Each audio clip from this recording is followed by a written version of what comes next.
Good morning to you as well. Get your heads right on a Oh, Friday. no. Just like yesterday, Woods cracks the microphone no. and nothing happens. Well, that's gonna No. we're gonna let's see. What did we do yesterday? We switched you over to the other microphone. You made a big stink of it. Our big boss was listening in the car, called our engineers. They came in and fixed it at the break. And then everyone talked about it for hours and hours afterwards. So let's just skip to the final stage of that, and we'll be good on a Friday morning. Everybody, welcome in. It's Ben and Woods on San Diego's #1 sports station, 97.3 The Fan.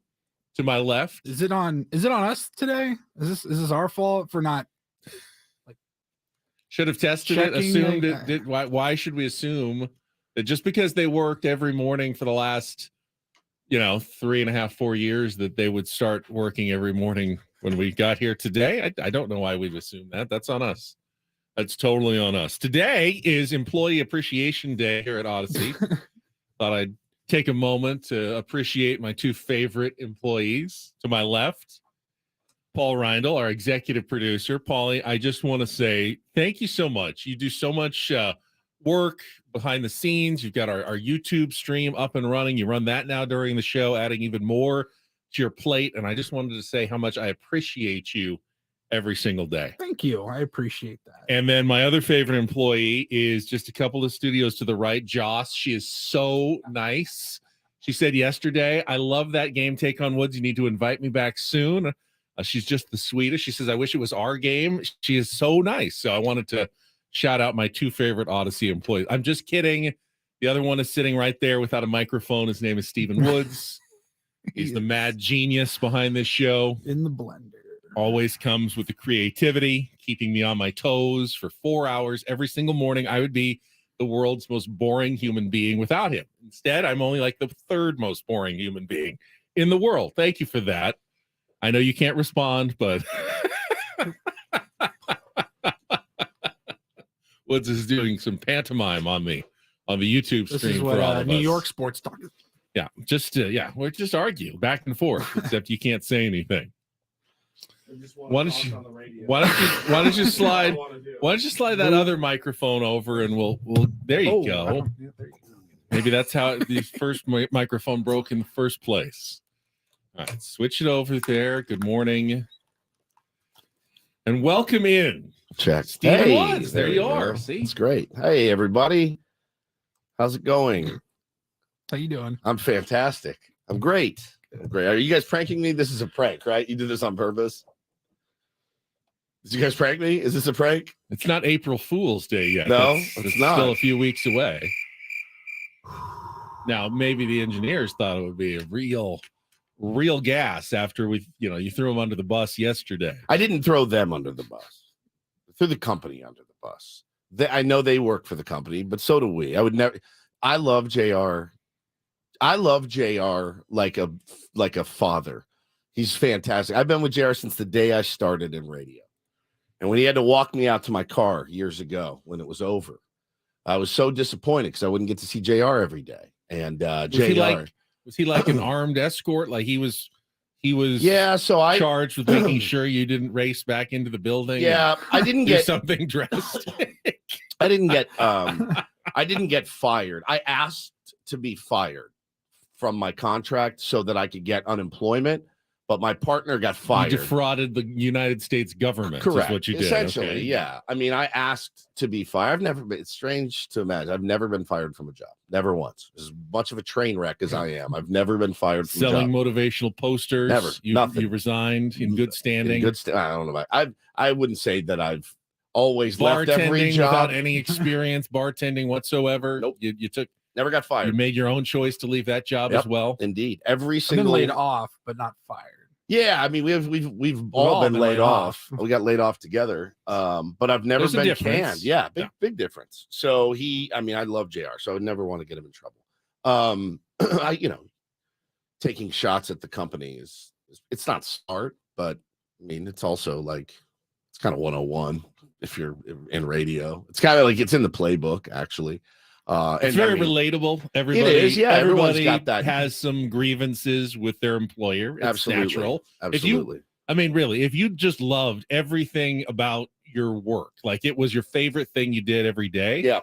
You're weird. that'd be kind of weird, right? Yeah, I mean, look, we've talked about this a billion times. Every single person with every job, there's something about it that they're like, you know what, man, this is like 95% great, but I hate the way we do our expenses. I hate the quarterly meeting. I hate there's one or two things that you're like, oh, dude, because like for us here at Odyssey, the number one thing that keeps me getting up in the morning to come here is our audience is number one, because they're phenomenal, the best in town. Number two is the creative freedom. If I wanted to play a symphony of farts I could. If I wanted to do, we can do almost anything we want within the parameters of the law, right? Done. That's done. That's Chopin, actually. It's a little off key. It's a little Wait, off key. That's a belch. That's No, totally different. That's Chopin. So we can do what the creative freedom here is staggering, and it's great. Like there's other places in town where you can't do it. You just can't do it. We worked at one of them. You just couldn't do it, and it was like pulling teeth to do anything creative whatsoever. So for me, that gets me out of bed, and I know I can come in and do whatever I want. Baseball was considered creative. Correct. Yeah, talking baseball was considered creative. Big no. Big no. Yeah, I don't care that the Chargers left. We need to hammer them. And now we had the Rams at the time. We're like, oh, all right, cool.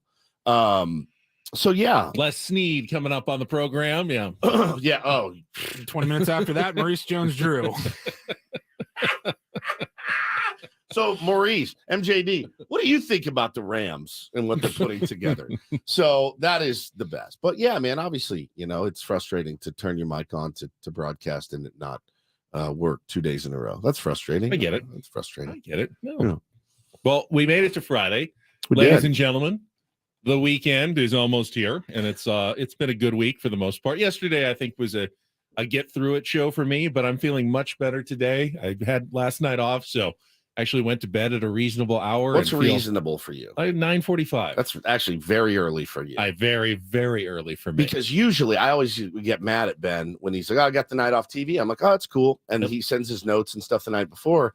And I'm like, if you were off TV, why'd you send your notes at 11:45? Like you didn't work.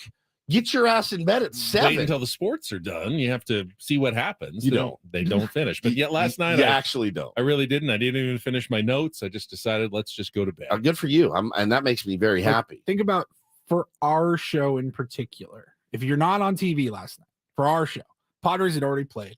There's no Aztecs game. Right. Nope. What really could what there have were been you- on that we were gonna like just break Just it down dive- this morning? Take a big bite. I did watch the USD Portland WCC first round tournament game. Sadly, Steve Lavin's team is out. Their season is over. They lost to the Pilots. I don't feel like we'll spend a ton of time discussing that I'd say matchup this morning. We pretty much covered it right We there. got it there. It's over. Season over. Sorry. Bye, USD Toreros. Good knowing you this year. Oh, okay. Yeah. So that's covered there. So yeah, I love that you were in bed. I love that you were in bed before 10. Yeah. I think that's a step in the right direction. And rest is very important. It's very, very important for your mental facilities, for everything. I got to bed at a fairly reasonable hour as well last night. Got a huge weekend, huge weekend. Obviously, my folks are in town. It's great to see them.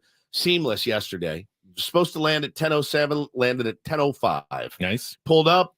As I pulled into the terminal, they were walking out. Jumped right in the car, and I went, "Oh my God, the perfect pickup! It exists."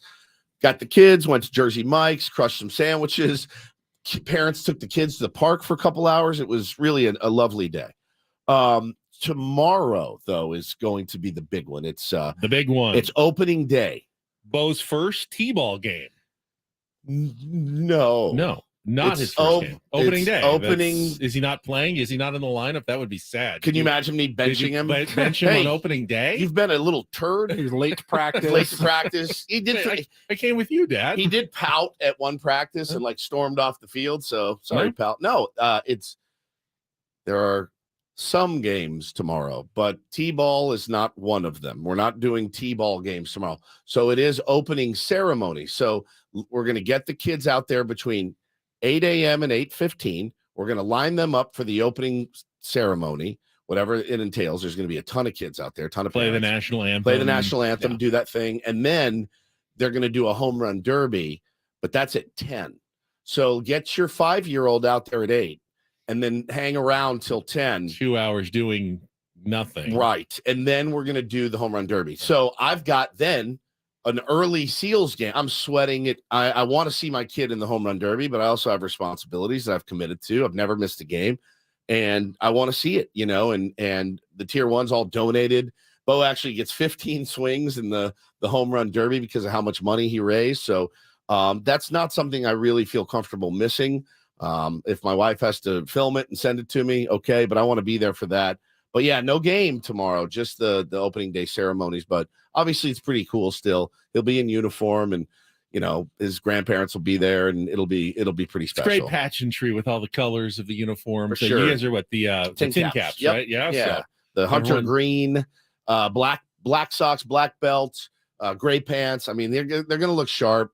I'm excited, man. I'm excited to see him compete in the home run derby. And So he's- when is your first game? Next week? I think it's next or- week. Okay. Yeah, I think it's next week. So that'll be fun too. But yeah, there's just a lot going in there. I got to haul ass down to Snapdragon as soon as that's over. Do the Seals game. Get your tickets at sealslax.com. It's going to be the first outdoor box lacrosse game. I've seen some pics. It looks incredible. It's just going to be a blast. So busy weekend to be sure. But yeah, if the engineers are here, I don't want to call you out, but if it's not too much trouble, we could just they fixed the processor yesterday, so it should work. Try it again. Not working. Weird. But Okay. that microphone works fine. Yeah, Do you it's have great. a problem with it? No, it's just the other microphone right in my line of sight for my computer the and stuff. arm Yeah, of the other The giant- microphone is bothering you. and you can't. It You won't. can't really move it yeah, out of the way. It's about as much as you can do. I get it. It's fine. It's fine. I'm easy, guys. You know me. I'm easy. Old Elton I'm John I'm over super here. easy. No, this is great. If you got a handheld, I'll just use that. I mean, it's whatever keeps it easy for us. That's what I want to You do. believe this diva? He wants a microphone. Yeah, I need a needs a microphone. We need to get you one of those like Madonna ones, the headset with just a Oh. little tiny little. Well, that's what we use on. wire that That's what comes we out. use I on love the remote. headset Yeah. I love the headset mics. They're great. So anyway, we are here, and it's hard because I had this whole spiel planned, and now the spiel is gone. But it's all right. It's Friday. Friday shows are typically a little more loose than other shows. I don't know why that is. Probably because we all have one foot out the door. Our listeners as well. I want to thank our listeners too. We're on YouTube. If you didn't know, you can go subscribe to Ben and Woods. You lunatics are up before we even get in there, and you're already filling up the chat, and I love that. So thank you for being there. Thank you for watching. Thank you for listening. Thank you for podcasting the show later.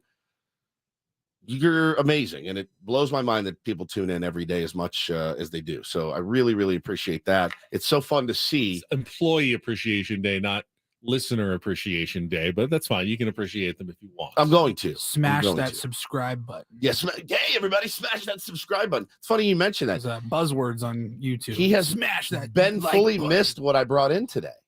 Yeah, he did. You haven't even seen it yet. Oh, what is that? Only you could walk in and see a brightly colored wheel. I didn't see it until just now. It's So I'll put it on for you guys to see on the stream. This is there's an awful show. Does it make farm noises? It There- looks like no. it looks like that old wheel that we used to have that made Yeah, farm that you noises. pull the string? Yeah. So there's an awful show that Bo used to watch called Ryan's World. Ryan's World, the dad is the one that's like, hey, everybody, if you like what you're seeing, smash that subscribe button. It's very, very creepy. So somebody bought them this for Christmas. It's a Ryan's World wheel, and you spin it, and there's little doors for it. So you can... It's brightly colored. It's like a rainbow, and there's, I don't know, a What bunch do we of get? doors. What do we get? What, With ooh, questions, we got blue. Blue. So you open the door, Uh-huh. and there's, when we opened it, we got it for Christmas. There was like a rubber ball in one, then Right. a little frog in another one. We can do something with this Yes, on we our can. show, on our program. And I was thinking, I don't know, like you can put fun stuff, like you Like can a put like gimp mask. well, we've done the Gimp mask, but we like a Snickers bar in one, like, oh yes, I got the Snickers bar. Or you ever been to the gas station and seen those like dried shrimp that are like in a bag Got sick to my that stomach. people like eat. We can put like a They add a lot of shrimp. depth of flavor to Asian cuisine usually. Yeah, so we can put like, oh, there's some stuff in here. Salted dried shrimp. We can put like a shrimp in there Nice. and be like, oh no, I drew the shrimp, and then you have to eat it on the air. So Okay. now that we do YouTube, We could put little questions in there to Yeah, talk about. we could. and Like a call it topic the wheel. topic we wheel. could. Whatever you guys want to do. I brought it. Hannah goes, get that thing out of my house, and I go, done. I'm taking it for the show. So We could just bet on where it lands. I'm going blue again. Blue. Show me orange. Orange. Blue. Orange. Come on, White. blue. White. Come on, Come blue. on. White. white. Oh, I almost Thank said you. white. That means I get almost to, said that white. means I get to go home for the day.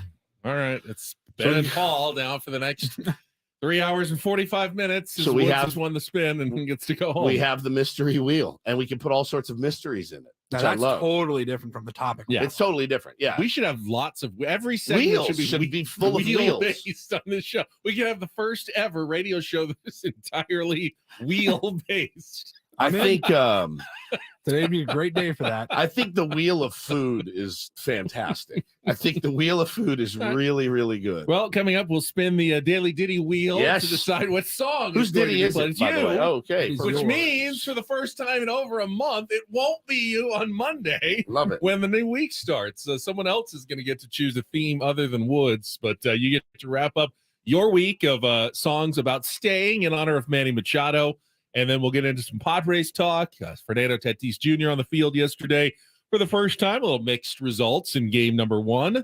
We can discuss that. Craig Elston will join us. We'll check in with Sammy spring training. Hopefully just have a good Friday show as we get rolling here. Glad to have you with us, everybody. It's Ben and Woods on San Diego's #1 sports station. Let's get our first check of traffic this morning. See how the roadways look with Kelly Danick here on 97.3 The Fan.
Wrong button. Welcome back, Ben and Woods, 97.3 The Fan. My ditty today. You too. So stay for Manny Machado. Just stay. I think he is. He is staying forever. We have the YouTube stream up right now, and like I said, the chatter in there is bananas. It's bananas. Most of it's pretty nice and complimentary. Some yesterday was not great. But we did have one. Paulie sent us yesterday that made me laugh last night. It said it was from a gentleman named. You got it? Yeah. Here we go. What is? Yeah, here we go. It's It's a bunch of letters and numbers. LMNOP. LMNOP. Get it? LMNOP 5587 says Ben reminds me of someone who would have a glass of milk and 2 cookies before bed. Routine. What a good dude. And I guess that's a nice compliment. And it's not entirely accurate. I usually have 4 cookies and a glass of milk before bed as part of my routine, but I appreciate you thinking that I might be able to stop at 2. And then he says, Wood's face doesn't match his voice. He's a total Chadwick. What a stand-up dude. Okay, so that brought, I was like, oh God. Context clues lead me to believe that's a compliment because I don't know what that is. So then I had no idea. Nor did I. Chadwick. I'd never heard of it. I know Chadwick Boseman's a really cool guy. Was Jackie Robinson, was Black Panther. Yep. Sadly died, but everyone said he was just like the best guy. And typically, though, I've seen people acting a certain way. I go, but that guy is acting like, what is it, Chad over there? I've heard it, Chad. So I've heard Chad before, and it's not a compliment. Not a compliment. Like, oh, what a total Chad you are. But he said Chadwick. So I went to Urban Dictionary, and I looked at the definition of Chadwick on Urban Dictionary just to make sure I wasn't getting mocked mercilessly again. After the guy told me yesterday I look like Big Ed, no neck Right. Ed. What does it say? Genial and pleasant fellow, a Chadwick? Well, no, Chadwick. I mean, this is the definition of it. I didn't write this. Is Webster's? No, this is Urban Dictionary, the old UD. Okay. This is a very sexy Englishman with a huge D that will pleasure any and every girl. Really? You think one of our tier 1s Thinks I'm that. feels like you're an Englishman I am descended from English going heritage. around Yes. satisfying multiple women all the time. Not The these face days. doesn't match the voice. He looks Are like we- an Englishman. Are we sure The that we huge found the wiener. correct definition? That is the definition that I'm going to use. An Englishman with a huge dog that satisfies women all the time. That's all I do is satisfy women. Well, you know what? Using words accurately is important. It is. And I thought yesterday the biggest news of the day involved a word we've been misusing for the last 3+ years. Yeah, a word or a name. It's actually a name. Yep. The name is Jake, as in Jake Cronenworth, who we found out from our friend Annie Heilbrunn yesterday after hearing Manny Machado refer to him a couple of times this spring as Jacob. You refer to me as Benjamin First sometimes. of all, have those two not been like best friends? Yeah, they seem And like almost they've been out of real tight nowhere. this spring. Yeah, Like- and like it's this.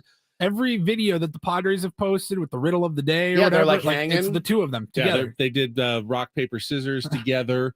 Well, And we saw there was a video last year of him in pregame and taking grounders. He's like, "Come on, Jacob, don't boot it, Jacob." And this was last year. He said it, but nobody I paid just it any thought mind. it was a term of endearment. Hey, everyone else calls you Jake. I'm going to call you Jacob. It'll be our special thing.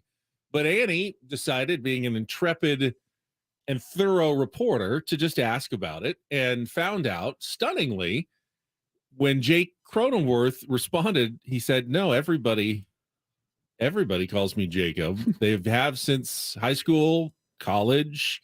It was only when I got to the big leagues and someone wrote down my name as Jake that everyone thought I was Jake, but I've never been Jake, never was Jake, and I'm not Jake. I am Jacob Cronenworth." So I guess we all need to start getting on board, right? Fine by And me. Changing his name to Jacob Cronenworth. Jacob Cronenworth. It doesn't sound natural. It Doesn't- will. It doesn't ring. It doesn't roll off the tongue, but maybe that's just because we're not used to it. Well, you can't roll anything off your tongue anyway, so it doesn't matter. So. Cronenworth. See, nothing really rolls off your tongue. So Jacob, my wife was very upset by this news, obviously, but Jacob the Rakeub doesn't really work. Jake the Rake is great. I mean, but again, call the man what he wants to be called. Remember when Mike Stanton decided, no, I don't want to be Mike anymore. Call me Giancarlo. And now you think about it and you're like, yeah, dude, you're Giancarlo Stanton. You're not Mike Stanton anymore. That was weird. like, that was like, It was, but now it's very normal. And, 100%. And perhaps Jacob Cronenworth will become very normal No one's for gonna us in a little think while. Jake Cronenworth and Jacob Cronenworth are two different people. Correct. I would totally not Mike- fault somebody Mike for thinking, well, where did Mike Stanton go? oh, he's out of the game. We've got Giancarlo Stanton. He's really good. Like that seems like two completely different players. Yeah, so I'll call him whatever he wants to be called. It's but Ben made the point in a text to us. He's like, I'm kind of bummed because Jake's pretty comfortable with us. He should have just told us, hey guys, you just call me Jacob. Yeah, I would please. But after we've almost been together 5 years, what if I was like, hey, by the way, it'd be great if you guys could call me Steve. I mean, or Steven. Call me Steven. And I nobody ever calls me Woodsy. right, like no one calls me I Woodsy. had some experience with this when I covered the Chargers. They had a punter, really good punter, Pro Bowler for I want to say like 8 seasons, Mike Cyphers. Yeah. And then finally, like in his 9th year, after being one of the best punters in the league for many, many years, he just kind of casually let us know Sorry. it's actually pronounced Cyphers, not Cyphers. I was going to ask you, isn't it Cypress? It's Cyphers. But we called him Mike Cyphers for many, many, many years without anyone correcting us or changing the pronunciation. And then I don't know, it was like Jim Nance found out for the first time and did it on the air. And I go, Jim Nance doesn't know how to What an pronounce idiot. Mike Cyphers' name. What an idiot. And then we all asked Mike, and he said, no, it is Cyphers. I just didn't want to correct you morons over the years. Yeah, over the years. Hey, so little message to any future professional or college athletes who we may cover. Just tell us how you want us to say your name. I would rather get it right than not be corrected. Don't feel embarrassed about correcting us if we're getting it wrong. You're the only one who can tell us. Yeah, you just tell us the and accurate way to say your name. Call you whatever you want, right? This is fascinating. I heard someone tell me yesterday, and I don't know if this is true. Drew Brees. It's actually Drew Brees. Shut your mouth. People started saying Brees, and they just went with it. Joe Theismann was Joe Theismann. But yeah. He actually encouraged that because it sounded it like rhymed Heisman. like Heisman, and it was part of the Heisman campaign, and now he became Joe Theismann. The way you say Woods is actually Marconi. That's how you pronounce it. Steve Marconi. This is freaking fascinating, by the way, on our YouTube chat. There's a guy named JR that just chatted in. Hello from India. And then he says, I live in Mumbai. I found these guys on YouTube, and now I'm a big Padres fan. Much love, blessings, and namaste from India. Wow. In like a week. That's Two that's weeks. unbelievable. Thank you, JR. Smash that subscribe button. Smash that subscribe button. Give us a like. It helps with that algorithm. In India.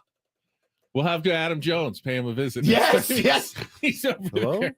Hi, I'm Adam Jones. I'm here representing the Ben and Woods show. Our global ambassador, Adam Jones, can check in when he's in India on his next world tour. That is awesome. All In right, let's- India. We're worldwide. Should we ask for more money? Because we're in India now. That's a big deal. There's a lot of people there. If he can Big just, Oh my country. God. if he could just Tell 10 spread friends. the word, Yes.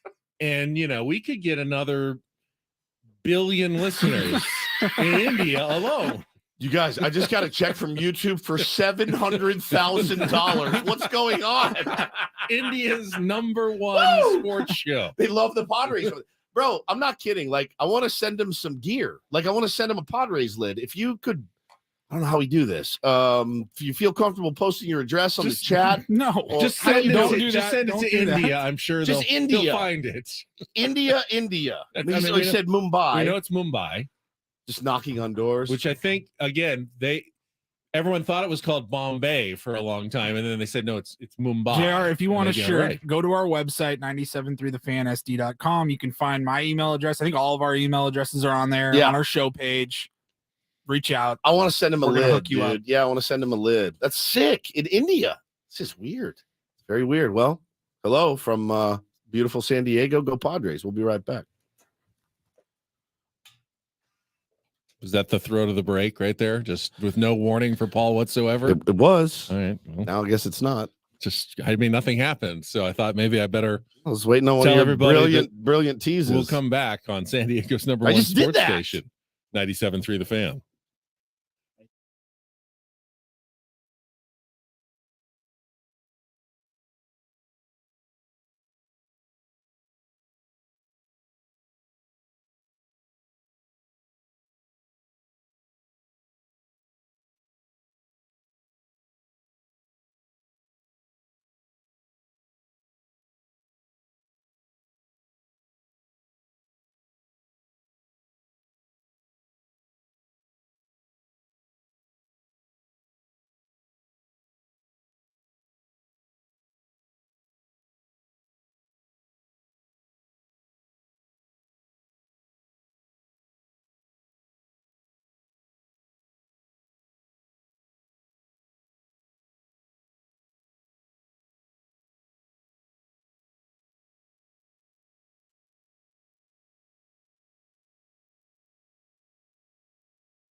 The excitement is building for the Ben & Woods Open. It's coming up on Thursday, April 6th, our second ever golf tournament. It'll take place at the Rancho Bernardo Inn, and slots, foursomes, twosomes, what have you, go on sale Wednesday, March 22nd. Thank you to our sponsors, Travis Matthew, Daily Engineering, and Sombreros Mexican Food, just some of the great sponsors helping put on our second annual Ben & Woods. Oh, well, I guess it's not annual because we had one late in 2021.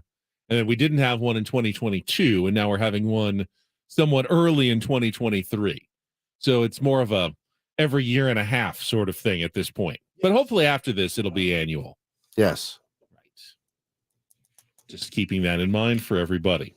All right, Padres and the Mariners yesterday. Got some thoughts on baseball. We'll get to that coming up after a check of traffic here on 97.3 The Fan. From the premier Chevrolet of Carlsbad Traffic Center, part of the Premier Auto family, here's Kelly Danick.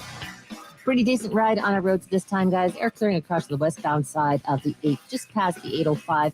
Car and pickup truck involved there over the right shoulder. Fortunately, does not seem to be really causing any slowing. And Kelly Danick with Ben & Woods, San Diego's #1 sports station, 97.3 The Fan.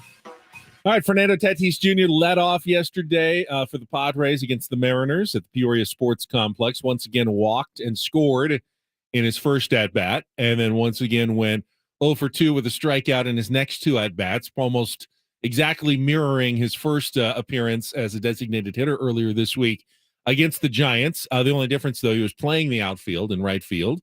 Had a fairly routine opportunity that he caught, had a much tougher chance that banked off of his glove and did not get caught. And, you know, we're going to read way too much into one spring training game. We're not. You're not going to? No, Okay. not if you're of sound mind and body. Okay, good. I think. I mean, I couldn't believe yesterday talking baseball. The guys from John Boy, they're like, "Oh, this is going to be a failure." Ben Verlander, Nepo baby, out there tweeting about it so bad he got dragged by Padre fans, including myself, so badly that he took his tweet down.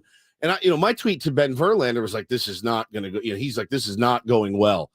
Dude, it's his first start in the outfield in 18 months. It's in Arizona. It's spring training. And I said, remember this when your brother, Justin, hangs a slider in spring training. Like if Justin Verlander goes out there tomorrow and hangs a slider to some number 69 on the Reds and the guy hits it out of the yard, is it logical to say Verlander's washed? He's washed. He's terrible. This is terrible. Yeah, it's logical if you're a moron. If you're the dumbest guy on the block, then yes, absolutely logical. Bro, hey, I got a news flash for everyone out there. I'm going to tell you this right now. It's breaking news. You know who's going to make an error in right field this year? Fernando Tatis Jr. You know who else is? Mookie Betts. You know who else is? Every other right fielder in the game of baseball at every level. Every one of them. You know who's going to make an error at third? Manny. He's going to. I promise you. You know who else will? Nolan Arenado. Guaranteed. You know who else will? Bo Woods at third base for the Tin Caps. It's baseball, you big dummies. Well, I thought one of the better points that I saw is it's also spring training, and you don't get tougher than the wins that they've been having. I've seen many veteran players drop balls already this spring. 100%. A bunch of balls have been dropped this spring. Let me tell you, it's very tough conditions out there right now. There's a lot of reasons that I'm glad Tony Gwynn Jr. is on this radio station and on the broadcast because of examples like what happened yesterday. And the way that Tony broke it down, Jesse asked him, all right, so, kind of rate that. He goes, loved it. I loved the break. He broke, you know what his mistake was? He tried to catch the ball with 2 hands. That was his mistake. He tried to catch it with two hands. Fundamental. He was too fundamental. If he just sticks his glove out, as he'll get used to doing with more reps, with more game action, he goes, the break was perfect, didn't break the right way, didn't break late, got to that difficult ball. Then, by the way, after he booted, did you guys see the hose and the good arm he showed from right field? Nearly threw the guy out at Damn second. near threw the guy out at second. He's going to be fine, you guys. It's spring training. By the way, I seem to remember that even when he was playing shortstop, he made many spectacular grabs of balls in the air. Oh, yeah. Like pop-ups over his head all over the place.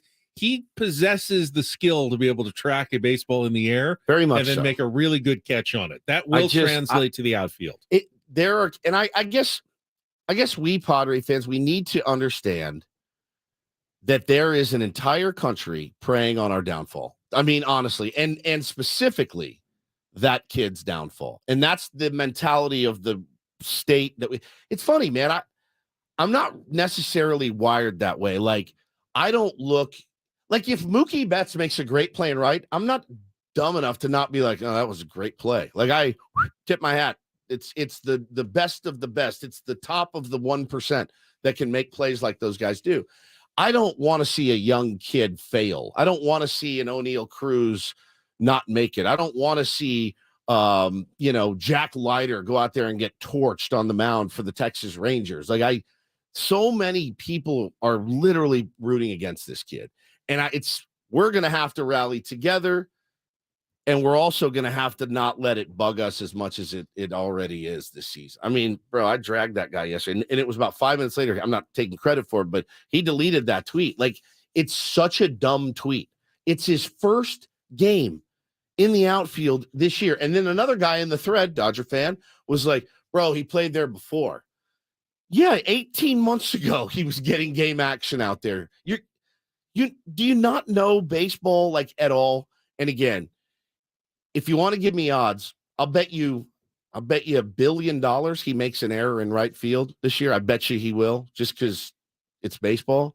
I can promise you he's not going to go through the season errorless. He's just not. Almost nobody does. Occasionally there'll be an outfielder who'll go all year without making an error. It's very rare, though, because think about, you have to throw a guy out at third, and you make a perfect one-hop throw, but it gets, the slide and the guy reached there and it gets past the third baseman. You know who gets that error? Yeah, the right outfielder who throws the baseball. Everybody gets an error at some point during the season. And again, like Trout made an error. Yeah. It's just it's going to happen. It's going to happen to the best of them. So I did see Padre fans even saying, "Oh no, what are we doing? Let's give him a small chance to get comfortable out there." He's one of the freakiest athletes in all of sports. So I think he's going to be okay. Does anybody think it's going to be a disaster? I don't think it'll be a disaster. No. I mean, do I think he'll win a Gold Glove in his first year? Will there be a learning curve? Will there be a couple of rough-looking moments? Probably at some point. As Bob Melvin said yesterday, I don't know if we have the audio of Bob Melvin, but he said, he'll make a mistake or two, and then he'll go out and make two plays that he'll have no business, or anyone else will have any business making, because he's such a great athlete. And keep that in mind. We've yet to see those plays because it's been one game, but those will happen too. And you'll go, this guy is going to be the greatest outfielder of all time. You'll have those moments as well. There'll be a little bit of a mix this first year, but let's not overreact to game number 1 in right field of the spring. It's absurd. It's absolutely absurd. So let's give him a shot. See how it goes. I think it's going to be fine. And if it's not, they'll figure it out. But it's game 1, and you got national media outlets like, "Oh, look at this experiment gone awry." I'm like, bro, it's a second chance out there. Like, it's absurd. It's absurd. Really liking our friend David Dahl. 2 more hits yesterday. No doubt, he's looked very sharp this spring. He's hit for power. He's hit consistently. It's very early. I get it. But, he keeps this up. And I think there's a spot on the roster, maybe even in the opening day starting lineup for David Dahl. 2 for 3 yesterday with a run scored. He's hitting .333, .733 slugging percentage. Any concern with Juan Soto? Only 2 hits. OPS is down to nearly 2,000 this spring. So only hitting .727 now. Again, I'll tell you what, I am concerned. I'm concerned that he's peaking way too early. That's my only concern. Juan Soto's hitting the ball too early right now. That's my only concern with him. But no, man, Seth Lugo, I really like him. I like the way he competes. He gave up a run. Big deal. I mean, it's spring training. He's solo homer. Yeah, he's around the zone. I like him, man. I do. Pair of strikeouts, no walks, only allowed 3 hits in his outing. So he's building every single start, it feels like. Adrian Morejon, he had a nice little recovery, 4 hits over 3 innings. It's not ideal, but 1 run, 3 strikeouts that's fine. I mean, Luis Campusano is continuing to scuffle a little bit, took an 0 for 3, left 4 men on base. The bat for Luis is really his strength. So he needs, he'll get there. He's got to start seeing it a little bit better. And I'm still Conversely, though, you don't want him peaking right now. Yeah, exactly. I'm first week of spring. I'm still high on him. And you just hope that he's going to get chances. He's going to get tons of chances for the rest of the spring to prove himself. So we'll see how it all plays out. But yeah, you'd love to see a little bit more, a little bit better baseball from him, driving in those runs and scoring. He's going to get an opportunity, though. There are a couple of guys like Jose Lopez is the Rule 5 draft pick. Yeah. And to get a spot on that roster, you feel like he's going to have to really knock some socks off during spring training. And he had a rough outing, an inning, a couple of hits, a run late in the game as the Mariners came back to win 5-4 late. I just don't know how the Padres are going to. I don't know how they taxi a Rule 5 guy this year. I mean, I was surprised they actually even drafted anyone, knowing that the ultimate goal is winning a World Series. Yeah, if you feel like you're building and you're going to be a 500 team and you can steal a good player by kind of hiding him on the roster all year, but they're going to need all 26. Yes. And I don't feel like that there is a spot right now for a Rule 5 draft pick. Yeah, you're not going to we're not in a position, Ben, to shepherd someone along. The bullpen needs to be nails. And if you're not nails, then so they can send him to El Paso, but they have to offer him to Tampa Bay back for first, $50,000 or something. If they want him. And who knows? We'll see what happens. But yeah, not a good outing for him yesterday. Sean Poppin, not a great outing for him as well. But hey, listen, that's spring training. They got a lot of stuff to work on. All the things we said about Fernando Tatis Jr. apply to pitchers as well. Like you said with Justin Verlander, just because you have one bad outing early in the spring, we don't even know. They may have been told, hey, you're working on this new pitch. I want you to throw it at least 8 times in your your appearance. That's exactly right. And you could say, well, all right, it's going to be a little ragged, but I'm going to give it a try out there. And the coaches may say, I really loved how sharp that looked. You did exactly what we asked. Yeah, sure, they hit it a couple of times. So we don't really know anything that's going on in spring training with the results, because what they're working on behind the scenes could be completely different than what a box score says in Cactus League play. This hour of Ben and Woods brought to you by Bob's Discount Furniture, home of the world-famous Bob-O-Pedic mattresses with all the comfort and quality of a national mattress brand for half the price. No matter your budget, there is a Bob-O-Pedic memory foam, hybrid, or hybrid plus mattress for you. Check them out at mybobs.com. We still have Craig Elston will be joining us, although I think we pushed him back a little bit today. He needed some extra time. Okay. So it's actually going to be Sammy Spring Training in our 7 o'clock hour coming up on our Premier Chevrolet of Carlsbad fan hotline. Save money the right way with Premier Chevrolet of Carlsbad. Visit them today in the Carlsbad Auto Mall Chevrolet. Find new roads. Play some Take on Woods coming up as well. A chance to qualify for a trip to Las Vegas. 833-288-0973. Hour number 2. Ben and Woods ahead on San Diego's #1 sports station, 97.3 The Fan.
Congratulations to you guys. Thank you. And Paulie, Thank you. Congratulations to you. Thank you. We've got the just got an email from the company. Today is Employee Appreciation Day, and we each received 30. This is big. This is big. 30 Odyssey points in our account. Hell yeah. My mic is back too. You just spent your 30 points on a working mic, I'm gonna have to unfortunately. forward Yes. it to our engineer. So with our Odyssey points, we can buy things in the Odyssey store. I don't think so. Can we? I think so. Really? Can we not? I don't think they're good for anything at all. I think no, they're they just. Oh, they Yeah, are. Come on. Oh I yeah. didn't realize that. You can get I gave Adam 10 this morning for being a content provider. So you What got- can we buy with our Odyssey points? I you didn't still realize. get something. I thought they were just kind of feel good sort of things. Right. You can get Odyssey Tile Mate, which I believe is like an Apple, like Tile a Mate. tag, like an air tag AirTag. Oh, okay. type of thing. How much is that one? Like so I don't That's lose my wallet. 105 Odyssey points. 105. Okay. All right, So we got some- 30. So we're like almost a third of the way Yep. to a little AirTag. Yeah. You can get a wireless charging mouse pad with the Odyssey logo on it. Okay. What does it charge? The mouse? A mouse. The mouse. The wireless Just said mouse? mouse pad. Well, what can it Did you charge get my it from- phone? It Real charges Weirdo? your real TV. mice? Oh, No, it charges your mouse at home. Your real mouse. you can get an Odyssey cap for 108 Odyssey points. Okay. You can get a premium Odyssey notebook. I do need a new notebook. You get a wireless phone charger, a coffee mug with the Odyssey logo I on have it, one of those. a power bank, Okay, like that. Yeah. Put that in the golf bag. a fleece Odyssey blanket, which is on sale Oh, how for much? Employee Appreciation Day. It's only 125 Odyssey points. Well, I mean, is it? I'll sell you guys my points. Do they have those finger traps that you can get? Whoa! What is that? That's a Severance reference for anyone who watches that show out there. It's got a You have real referenced Severance Severance vibe. at 4 least times in- 15 Yeah. times. I tried to watch. I fell dead asleep. It's a good show. That's what I I hear. enjoyed the first season. But yesterday they did. We had a meeting, and I was unfortunately I had to pick my parents up, so I had to miss the meeting. But they brought in breakfast burritos, which is that's a good way to my heart. I was sold. I stayed for the meeting simply because of You the got the breakfast burrito. burritos. And they I were very do good. Love a breakfast burrito, but they brought them in, and there's like your basic one, but then they have some that are just sinful, like sinful. Yeah, I sinful. can usually convince myself a breakfast burrito, eggs. cheese. I had some avocado in it. Like, it's not the worst thing for you. I know it's not health food, but I feel like some scrambled eggs and just a little bit of cheese is not going to destroy me. I can honestly, I can pretty much convince myself of the health benefits of like 95% of the things that I eat. I mean, like, 2 donuts, that's not the worst thing. I mean, it's like 400 calories, but I can work that Well, off later. All right, well, I need a little energy, a little I sugar. can't do that I with can- burritos. They I just can- I can feel the grease. yeah, I was going to ask you conversely, so you can talk yourself into. It's not the worst. Yeah. I mean, So what is the one? What is something that you eat and you're like, I'm a sack of S. I deserve to be dead. yeah. Um, Don't we all have Oh yeah, I've that got a- one I've thing got a that we few. love, but we know is so unbelievably unhealthy? When I went home to Texas for my visit last year, I had chicken fried steak for the first time in a long time. With gravy. Bro, it was the size of a manhole. Like it was this big. It was a foot long at least and smothered in gravy. This is for lunch, mind you. Massive side of mashed potatoes, corn, and a salad with slathered in ranch dressing because it's in East Texas.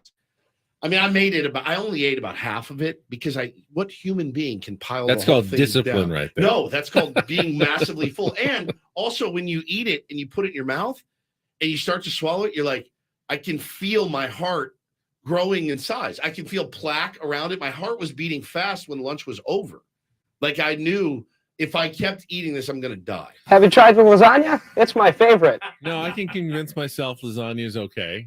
There's a Meat. very few things that What makes you feel like you visited a prostitute after you eat it? What makes you think lasagna is okay? Yeah, it's not. that's the thing. I told you I can convince myself of eating just about anything, Is it but the layers and layers of the cheese? one thing that, well, there's a couple of things, but the one thing that I will not get myself more than like once a year or every 2 years I'm so fascinated.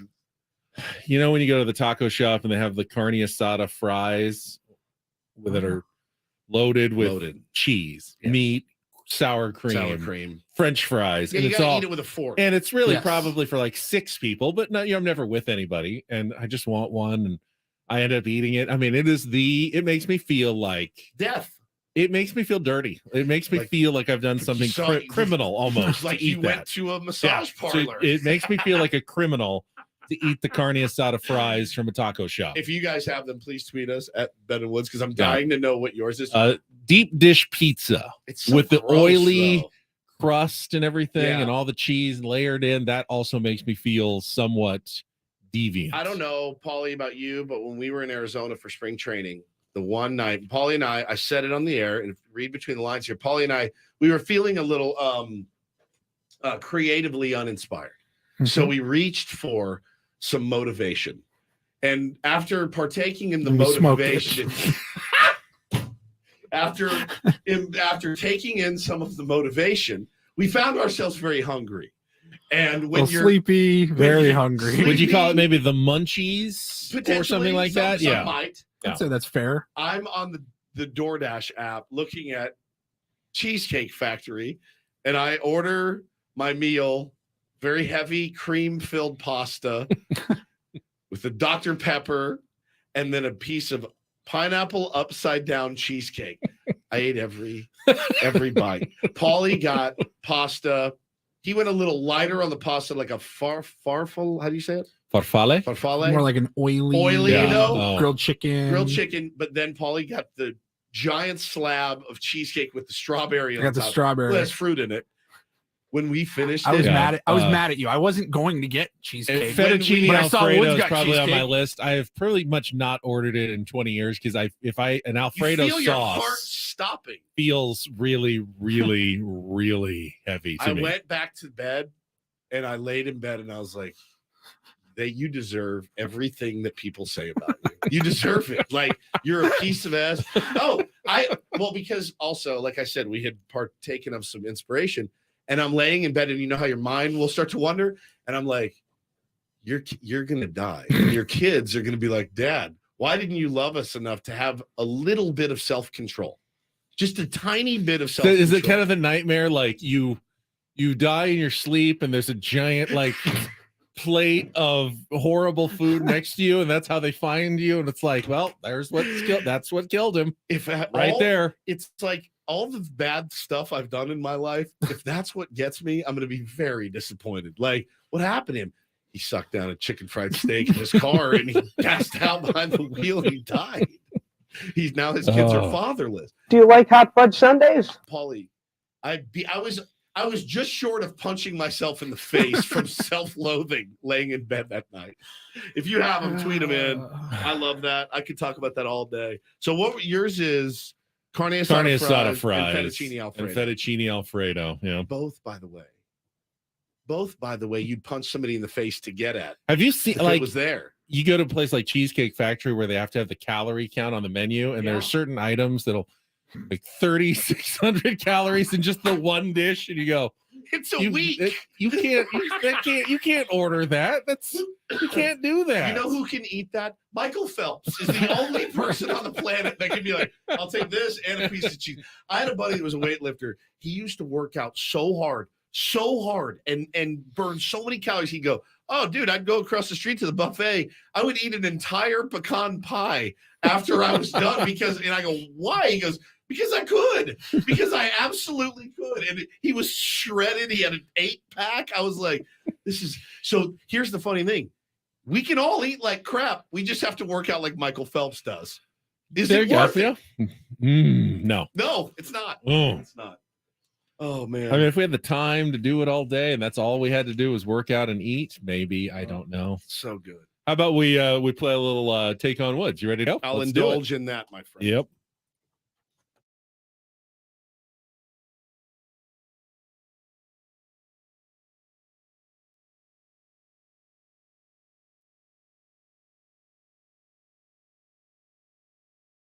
All right. Looks like we got Alejandro on the line. Good morning, Alejandro. How are you? Good morning. Doing good. How are you guys doing? Good. All right. Thanks for calling in to play Take on Woods. It's our 5-question musical trivia game. You'll go first, then Woods will come back in, and if you can beat or tie him on those same questions, you will qualify for our grand prize drawing. It is a trip to Las Vegas to see 38 Special in concert on April 28th in the International Theater at the Westgate Las Vegas Resort and Casino. You can qualify for the trip, 2 tickets to the show, and a 2-night stay at the Westgate Las Vegas. But first, you got to pick our category this morning. Here are your choices. We still have Ain't It Grand up there. That is song titles with the word ain't in them. X's and O's, 5 song titles that begin with either the letters EX or OH. And since we just played a God category on Wednesday, the new category today is Jesus, I like him very much. 5 musical answers that include the word Jesus. So Ain't It Grand, X's and O's, or Jesus, I like him very much. Alejandro, what would you like to play? Let's go with Ain't It Grand. Ain't It Grand. All right, it ain't proper grammar, but this is music we're talking about. Today we're looking for 5 song titles that include the word ain't. You'll have 60 seconds. If you don't know one, say pass. We'll come back to it if there's time left. And we'll begin, Alejandro, with our 2-second song. Paulie will play a short clip of a well-known hit. You need to give me the title and the artist to score that point, and then we'll go from there. Are you ready to go? Let's go. All right, 60 seconds on the clock, Alejandro. Your time begins when Paul plays the music. The category, Ain't It Grand. Good luck, Alejandro. Let's take on Woods.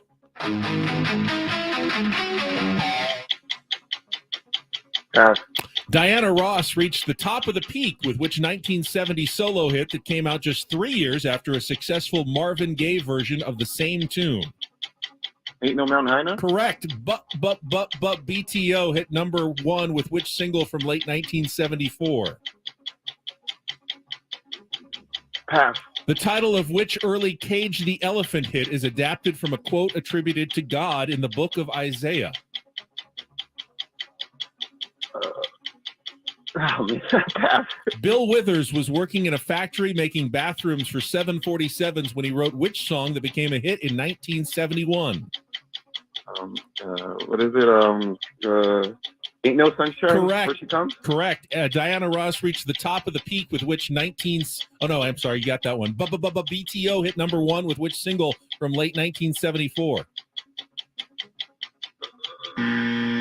All right. We did get 2, though. Not bad. The other answers, hang on the line. This is a tough category.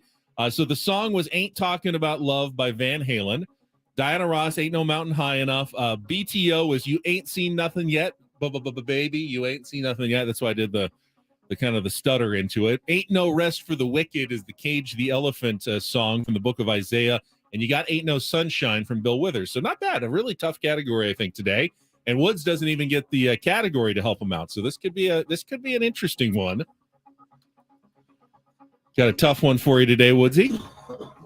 All right, he's going to come back in, get on the right microphone. I think it's working now, right? You're good? It is. All right, 60 seconds back on the clock. Your time begins when Paul plays the music. Good luck, Woods. Let's take on Alejandro.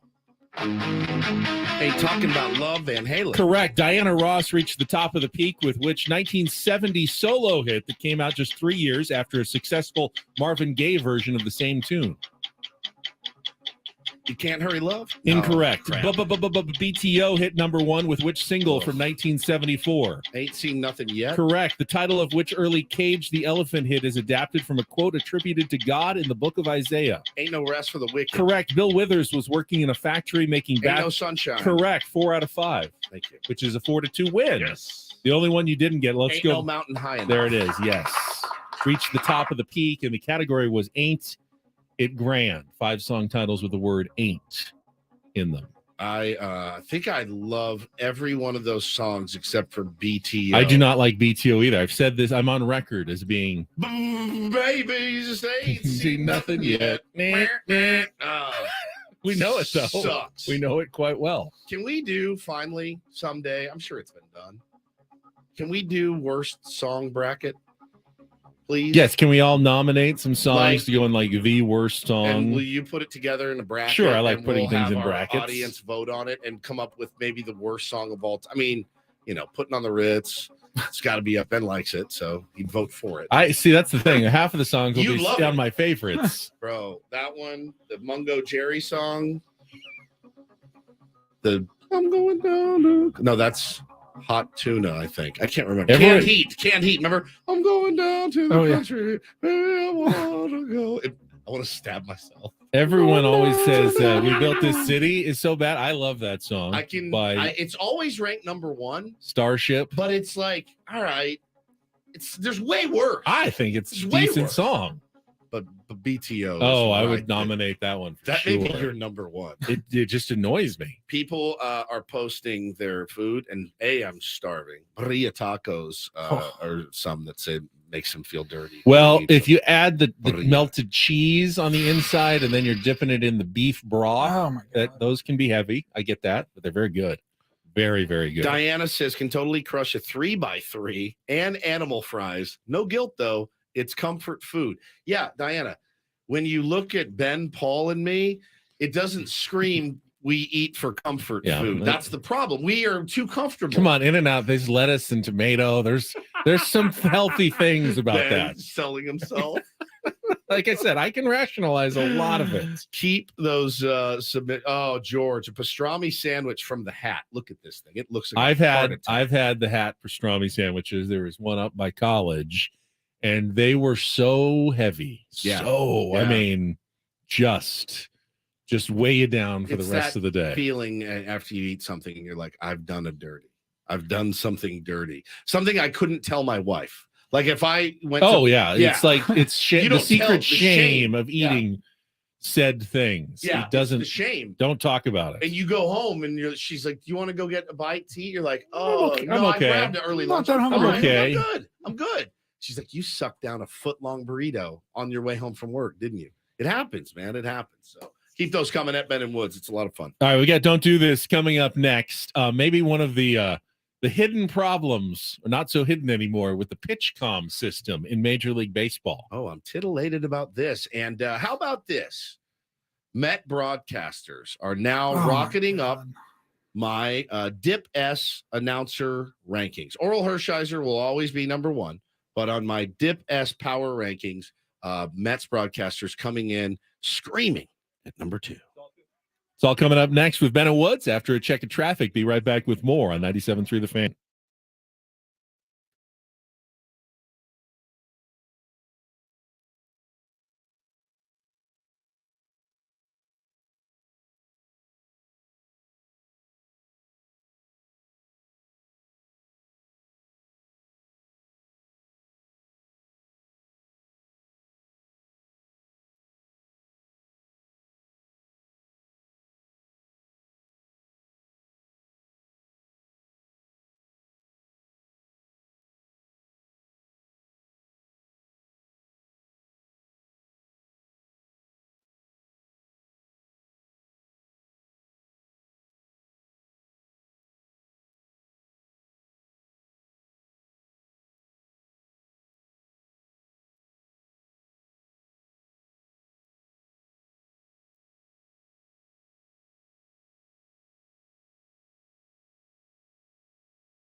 Don't forget, you can listen to 97.3 The Fan on the Odyssey app for your chance to win a pair of tickets to Depeche Mode at Pechanga Arena on December 6th. Every hour you listen now through March 5th equals one entry in the contest.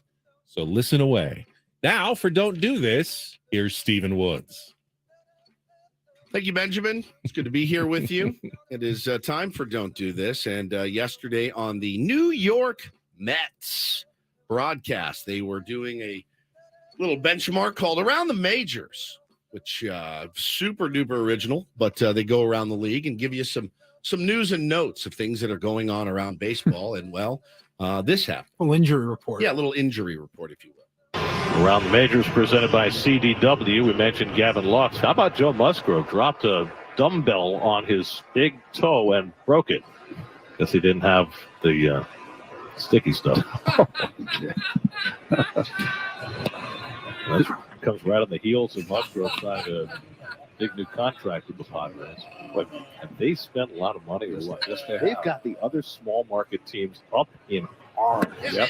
Right. If you're the Cincinnati. They have you morons up in arms too. Let's not get it twisted here. It's not just it's not just the small market teams that are up in arms, because I'm seeing Mets fans just peeing their pants on a daily basis about what Peter Seidler and the Padres are doing. But I love it, though. I love it because it means that the Padres are in their heads. Well, the Padres took them out last year. Padres went in there and beat Max Scherzer last year, took it to him, put the wood to him, knocked those guys out, sent them home. Here's the other thing, though. I don't think it's funny to make fun of a guy's injury. Like, a guy dropped a weight on his foot. That's not funny. Like, that's not if Pete Alonso if Pete Alonso's Camaro fell off the jack as he was huffing Winston's in the backyard and drinking Natty Light, and the jack of his Camaro gave out and the thing landed on his foot, I wouldn't laugh at him. I'd be like, Pete, you gotta be more careful. Guess he didn't have the sticky stuff. What's his name? Gary Thorne? Cohen? You know when he also didn't have the sticky stuff? In New York. In the game. In the game. Against your team. Ooh, mama. Because he was very, very thoroughly checked, very publicly. They just kept going. Right, if you're the Cincinnati Reds or the Pittsburgh Pirates and you're rolling out that $90 million payroll, and the Padres are spending $250 million plus, throwing out all these boxcar contracts, 11 years and 10 years. I mean, how do you defend yourself? Hang with them. Go buy a pickleball team. It's hysterical. Bunch of comedians. Did you write that one? Someone liked it. Imagine being a Mets broadcaster and then talking about how another team is spending their money. They still pay Bobby Bonilla $1 million a year, just FYI, in perpetuity, I think. So, What are they going to be paying this year with luxury tax? Like $400 and something million dollars on their team? oh God, they're rocketing There's up, one team man. who can't say anything. They're rocketing up. It's the New York Mets. It's like Brian Kenny when he went on MLB Network and just ripped Joe. It's like, whoa, man, your Mr. Met is showing. You know, your Jerry Seinfeld is showing, buddy. Relax a little bit. Yeah, That's the deal with Joe Musgrove's here. So yeah, pretty bad, pretty late. So in the maybe only Tampa Bay Rays file on Don't Do This, they were playing a spring training game yesterday against the Minnesota Twins, and I guess they were actually playing at a Tropicana Field. I didn't know they did that, but I saw that too, and I go, wow, their spring training facility's really accurate. so they were were at the actually in Trop. their normal. I mean, it's there in Florida, so I guess if they need it, if it's raining, I have no idea why they were in there, but as usual, they had a very small crowd. I mean, even smaller than usual because it's a spring training game, only a couple of thousand people in that big domed stadium. But the Minnesota Twins and both teams were using the PitchCom system. And because it was so quiet, and apparently the PitchCom earpiece that Rays catcher Tony Walters, Rancho Buena Vista High School, I believe, San Diego, was wearing was on the loud side. Apparently all the hitters for the Rays could hear every pitch Kenta Maeda was about to throw. Oh my God. Because it was too loud and it was projecting from the ear of Tony Walters. Fastball. That's okay. I mean, right. Talk about, Trick. a foolproof sign stealing scheme. You don't need to do anything. You just stand there and you listen. and you find out exactly what pitch was coming. Now, maybe the joke is on the Rays because Kenta Maeda, despite that, threw 2 shutout innings against the Tampa Bay Rays. Boy, that's when you know you got your good stuff working, when they know what's coming, and it is one of the fastball. it's one of the There you go. concerns of the PitchCom system. I think more so though the other way around when it's really really loud, like Petco Park is fired you up can't on a hear it. Saturday night or a playoff game. As loud as you make it in your ear, you can't hear it because it's too loud. And then what do you do when you're relying on this PitchCom system? And now with a 15-second time limit to get those pitches in, it becomes even more critical. That technology has to be close to perfect this season if that's how they're going to do it to keep the games moving quickly. Yeah, no question about it. I'll finish up with a big doo-doo this. DD mega doo-doo. Not sports related at all, but Dave Grohl. This was a really cool story. Love this. Foo Fighters frontman Dave Grohl is getting into smoking meat and grilling and really loves it. And he took his love of grilling Ben to the streets of Los Angeles, cooking for more than 450 homeless people. He showed up at Hope the Mission's Trebek Center in Northridge last week. He had brisket, he had ribs, he had pork butt, he had some barbecue smokers, and he worked there for 16 hours. Man, he didn't show up and say, "All right, guys." Photo op. It wasn't a photo op. Context. Think about all of the cold weather, the rain that we So have had in the bad, last man. week, and he went out to go help these people. He turns it says here's from the director there. Quote, he turns up at 6 p.m. This meat truck gets delivered, and it's like an obscene amount of food. It's unbelievable. The guy spent thousands of dollars. He's in there by himself in our little food prep area, trimming the fat off the meat, making sure every single one's perfect. He got all his mates together. They're backing in these giant smokers. There's this megastar walking around hugging and loving on people. Then he starts to light the fires up at about 11 p.m. And then a massive storm hit. So he's out there last Wednesday through until Thursday. It's pouring down. The area is flooded. He stayed out there from midnight till I think it was 6 a.m. when the meat stopped resting. Then he ran out. He would run It's into good to know he's resting the meat properly too. And he would run He off. knows what he's doing. He would grab a nap in his trailer, and then he would come back out and continue to work on the meat. There's pictures of him. He's got his little readers on. He's got his gloves on. He's massaging and cutting this meat. And yeah, he had his family and friends there to help him serve the food. It just warmed my heart very, very much, my cold, dead heart. And I thought to myself, no one would even want to eat my smoked meat because I'm so bad at smoking it. I had to get rid of my Traeger. But if anybody wants to do that, I'll contribute to your meat fund because it just made me so. It was so So sweet. Dave Grohl, genuinely good. Genuinely good man. That's awesome. Yeah, really, really cool. Paulie, I know this is a big ask, but I'm giving you a lot of notice. Christmas extravaganza. Dave Grohl here smoking some meat. Yes. Yeah, for Alright. us. With carving guy cutting the meat. Right. All right. Dime thickness slices of Dave Grohl smoked meat. Is it during- still hot out there? Yeah. Would it you be is. more excited to meet? I don't know. I think maybe carving guy. I'd be more excited for Grohl. But it's closer than it probably It's closer should than be. it should be. Grohl smokes it. He brings it upstairs and carves it.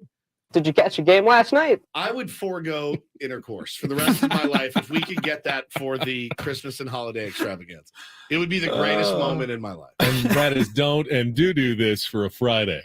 That was Don't Do This with Ben and Woods on 97.3 The Fan. Hey, Dave, how about a dime size slice? Well, how about Sammy Spring Training? He could be sleeping in right now Gave him the day off. because the Padres don't have a game until 5:40 this afternoon. I believe you can hear it here. Is that correct today on I 97.3 believe The so, Fan? yes. Yes. So he could have been sleeping in, but he said, no, I will come check in with you, tell you all about Fernando Tatis Jr.'s first outfield game yesterday. We talked about it earlier. We'll get a firsthand account from Peoria, Arizona, from Sammy Spring Training coming up next on San Diego's #1 sports station, 97.3 The Fan.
This hour on 97.3 The Fan is brought to you by 5 Hour Energy. Visit 5hourenergy.com. Replace your afternoon coffee with a 5 Hour Energy. It's perfect when you're feeling coffeeed out and your stomach will thank you.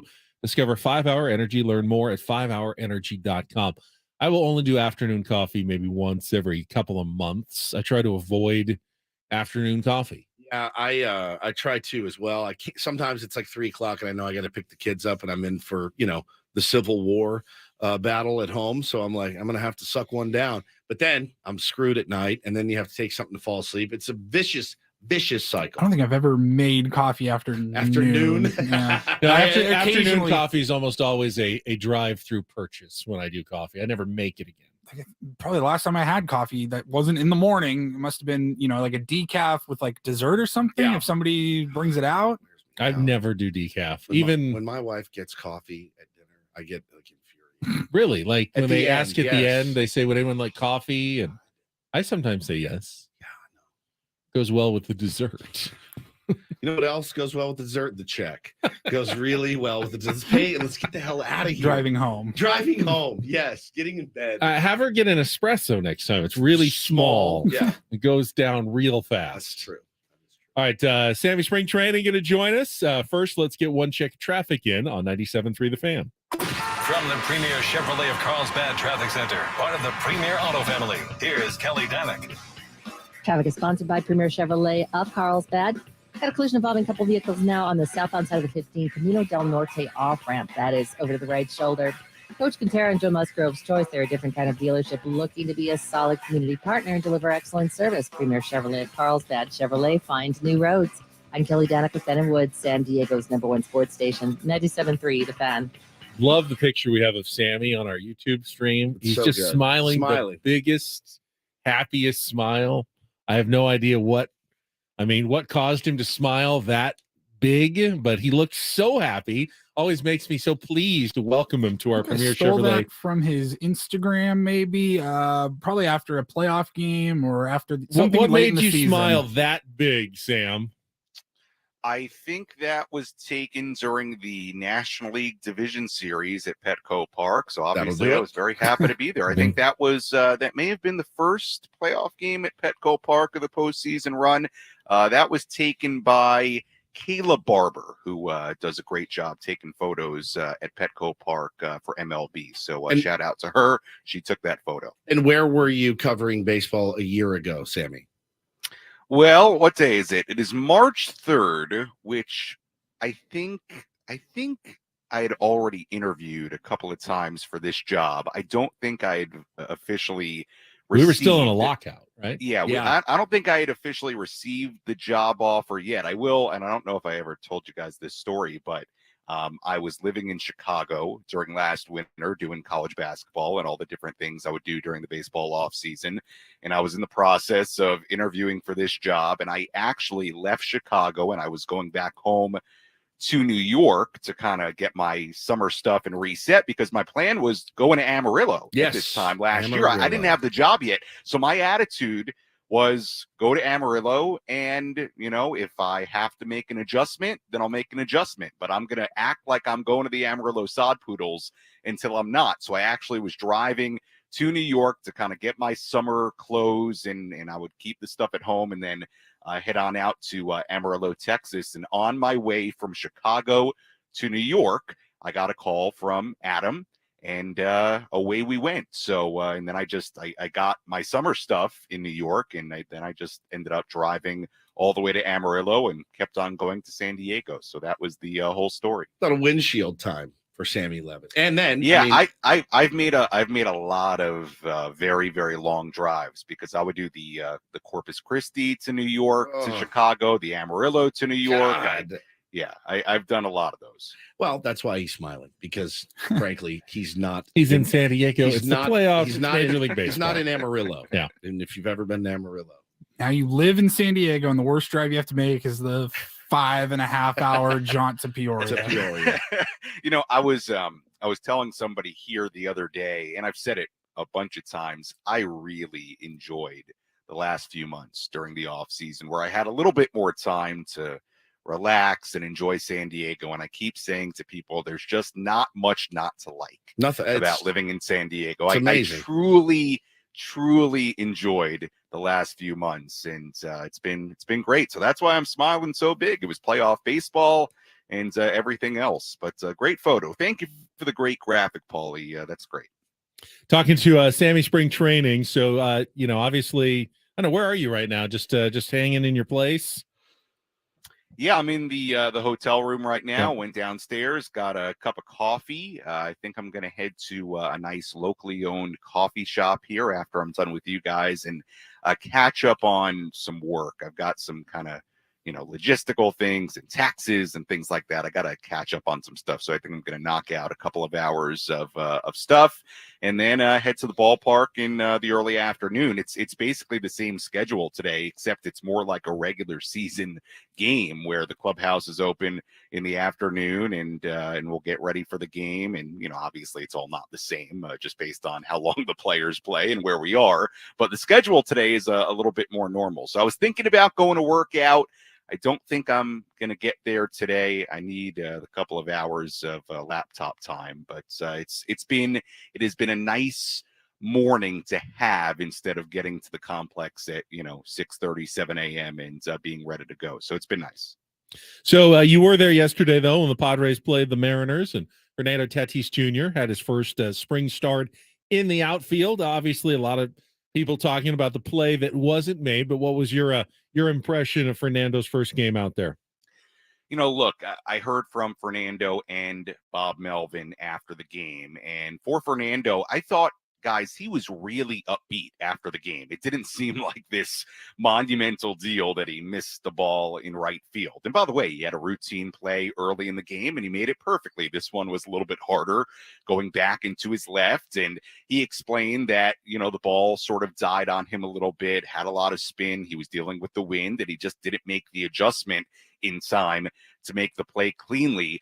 But, he spoke about being comfortable out there and making some adjustments, and we're going to be just fine. I mean, that's what he said. And Bob Melvin echoed that after the game because he said, look, he's going to have plays like that out there early on. But then the next day he's going to make two plays that only he can make because of the athlete he is. And I think, I immediately was looking on Twitter, not that I was really searching it out, but when I got on Twitter and, not that Twitter is the end all be all for baseball opinion, but was seeing, some stuff of, he looks so uncomfortable. I think you have to have the really long view on this. He's got an entire spring training to work out there. He's a terrific athlete.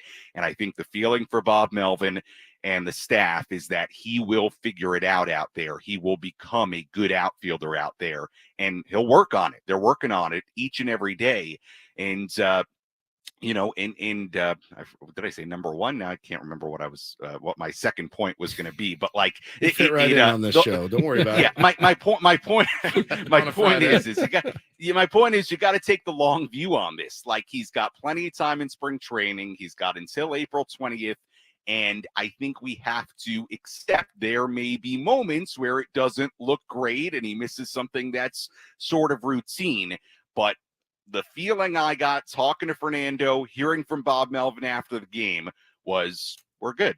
We're good. Don't worry about it. That we expect this, that he's going to have some moments out there. But if they didn't think Fernando could do it well in right field and figure out how to play out there at a fairly high level, I don't think they'd put him out there. And we've talked about it a ton. He's a terrific athlete. And I think there's a true belief that there may be some rough moments early on, but he's going to be okay, and he's got plenty of time to work out there and get used to it. So everybody take a deep breath. I think we have to take a very long view on this. I couldn't agree more, Sammy. We were talking about it a little bit earlier in the show, and the national media. Look, I mean, it's he's a kid with a target on his back. A lot of it with his own doing, certainly, but here in San Diego and for Padre fans, nothing to get upset about. It's spring training. It's just not something you can judge on two attempts in the outfield that to say he's a bust in the outfield, which is stuff I saw yesterday. I loved his attitude after the game. You talked about how upbeat he was. I saw the video that we posted as well. Yeah, trust me, he did not lose 1 second of sleep over that last night, and that's exactly how it should be. Wanted your impressions of Seth Lugo yesterday as well. I like what I see out of him every time he grabs the ball. Yeah, and before I get to Lugo, I think you're right, Woodsy. I didn't get video of what he said before that, but I was there for when he talked about the play and when he was talking about right field. And like I said earlier, he was smiling, he was upbeat. I did not get this like sense of, he's like, oh, I can't believe I'm not playing shortstop anymore and I'm in the outfield. It was not like that at all. It was a very open, upbeat attitude after the game, and I think there's just kind of an acceptance that there will be moments like that out there in this process. Because on it's Seth baseball. Lugo, It's baseball. it's going to happen. It's baseball. It's baseball. And guess what? There may be moments in the regular season, especially early on, where there may be moments like that. And hey, there may be, a big moment, a big play that happens. We don't know what's going to happen once the regular season begins and he's out there. But I think we just need to accept it's a process. On Seth Lugo looked really good, gave up the 1 home run to Eugenio Suarez.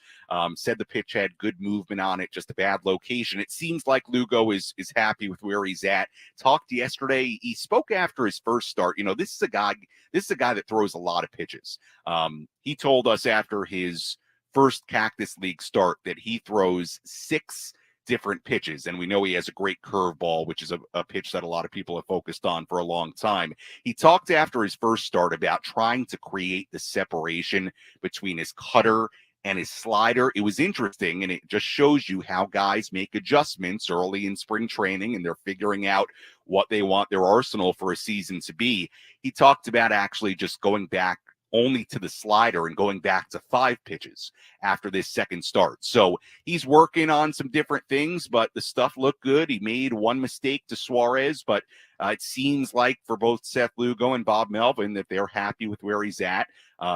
This is a different type of spring training for him in the sense that, he hasn't done this in a while where he's went into a spring training knowing that the goal for him is to be a starter for the entire season. And yesterday talked a little bit about, he's having to face hitters for a second time in a row. I mean, these are things you just don't do as a reliever, right? You don't face a lineup for a second time. So there's a feeling out process with that and getting back into the groove of that. But I think from the stuff perspective, how he feels, what Bob Melvin has said, I think all the reports have been very positive on Seth Lugo. And also, I'll tell you, just talking to him, he's a laid back, really positive guy. He's a pleasure to talk to. So I've enjoyed getting to know him as well. I think you guys will like him. That's too. funny. That's funny you say that. Like I look at him and I'm touch intimidated.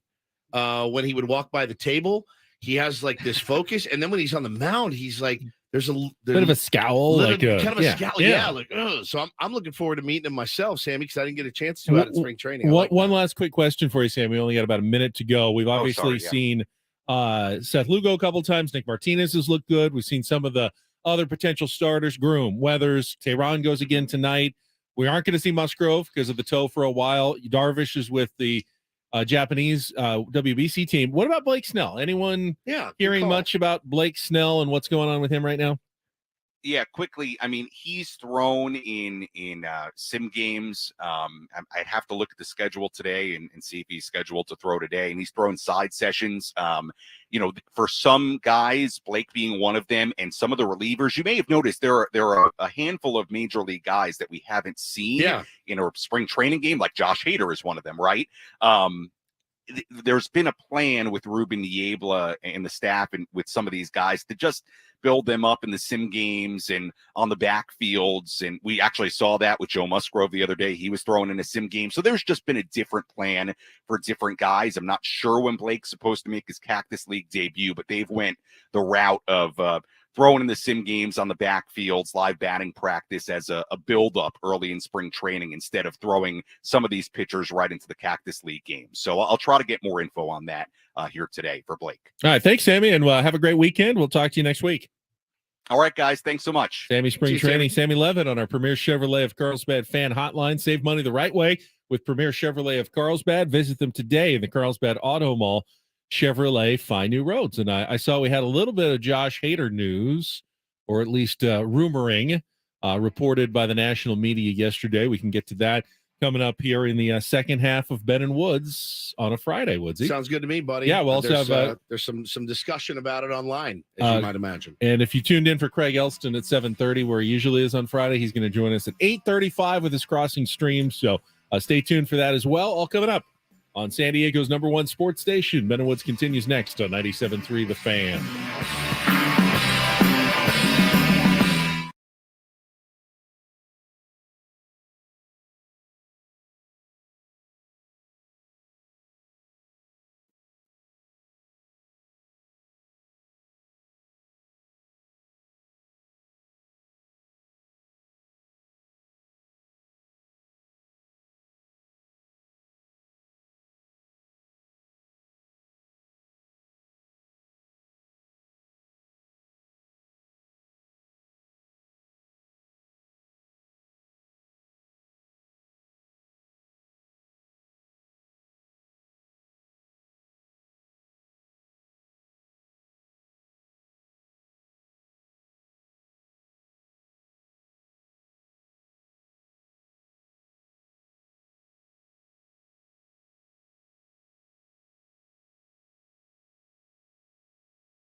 That Soto bit is so popular in my house. Both of my kids running around, good morning. It's unbelievable. I love that by him. Good morning. Good morning. If Padres fans haven't been watching the team's video channels on YouTube and Twitter every day, Good morning, everybody. they have a different question of the day, Yeah. whether it's a riddle or a puzzle or a challenge or a joke, and then the players, as they're kind of walking out, will stop at the camera and they'll read it on the whiteboard and answer the question and try to figure it out. And every day Juan Soto comes out. Good morning. How we doing? Got his little Good morning. his little baby voice You do going yours. on. Good morning. That's good, man. Our boy, Too Much Mortons, who's just a fantastic follow Tommy's on fantastic. Twitter. He had a few days ago retweeted a random compilation of Soto saying, It's "Good just- morning." It's 10 seconds. Good morning. Good morning. Good morning. Good morning. Good morning. Hey, my people. Good morning. How we doing? It's amazing. Bo running around. Morning. Good Here's my morning. people. So fantastic. When you're at spring training, you got to have little things to help the time pass. Yeah. Somebody tweeted us, Ben, that Blake, no, not Can I Ben. try that again? Not Ben Snell. Blake Snell. Somebody said Blake Snell was doing drills yesterday. Yeah. You know, I mean, we saw him throwing when we were out there. I just We was know wondering he's- how we- he We looks know and he's working. when so. it's possible we'll see him in a Cactus League game. Because Yeah, I wanna Bob see him Melvin toe said the slab. Bob Melvin told us the plan for the guys like Musgrove and Snell was to work on the backfields for a while and then eventually they transition. And I was just wondering when that eventually might happen for Blake Snell. Good morning, everybody. Being out there. Good morning. Good morning. How we doing? But he's been, I would say, of all the players, Blake Snell has been on the quiet side. I mean, Yeah, I've I seen him mean- on some of those videos, but he's not front and He center was like he used to he be. was the star last Exactly. year. He And when the Padres, I think it was like before they posted the first video of the day this spring, they posted just the screenshot of Snell with the the mic. mic up close. And they're like, oh, we're just going to, it was like the tease. But I haven't seen him in the last few videos. Well, I mean, we were supposed to have him in spring training, and then He's just like flying under the radar he's right now. very he is for such a big personality.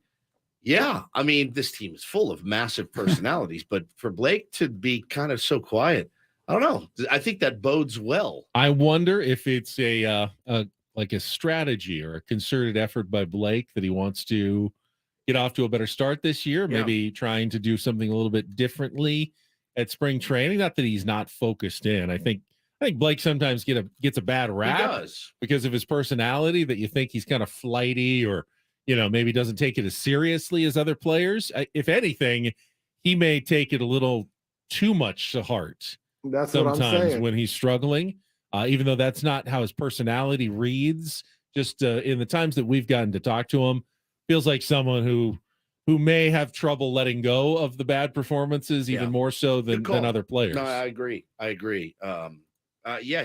love Blake. I want him to be great, and I wish he would come on our show. I miss him. We haven't talked to him in but over a maybe it's year. for the best that he's not doing those Yeah, things right now. if you get out there, and I mean, I'll stick to whatever superstition you have. If you're Blake Snell, if you feel like Whatever works. if you feel like you're pitching well because you're not going on Ben and Woods, then keep doing what you have to do, buddy.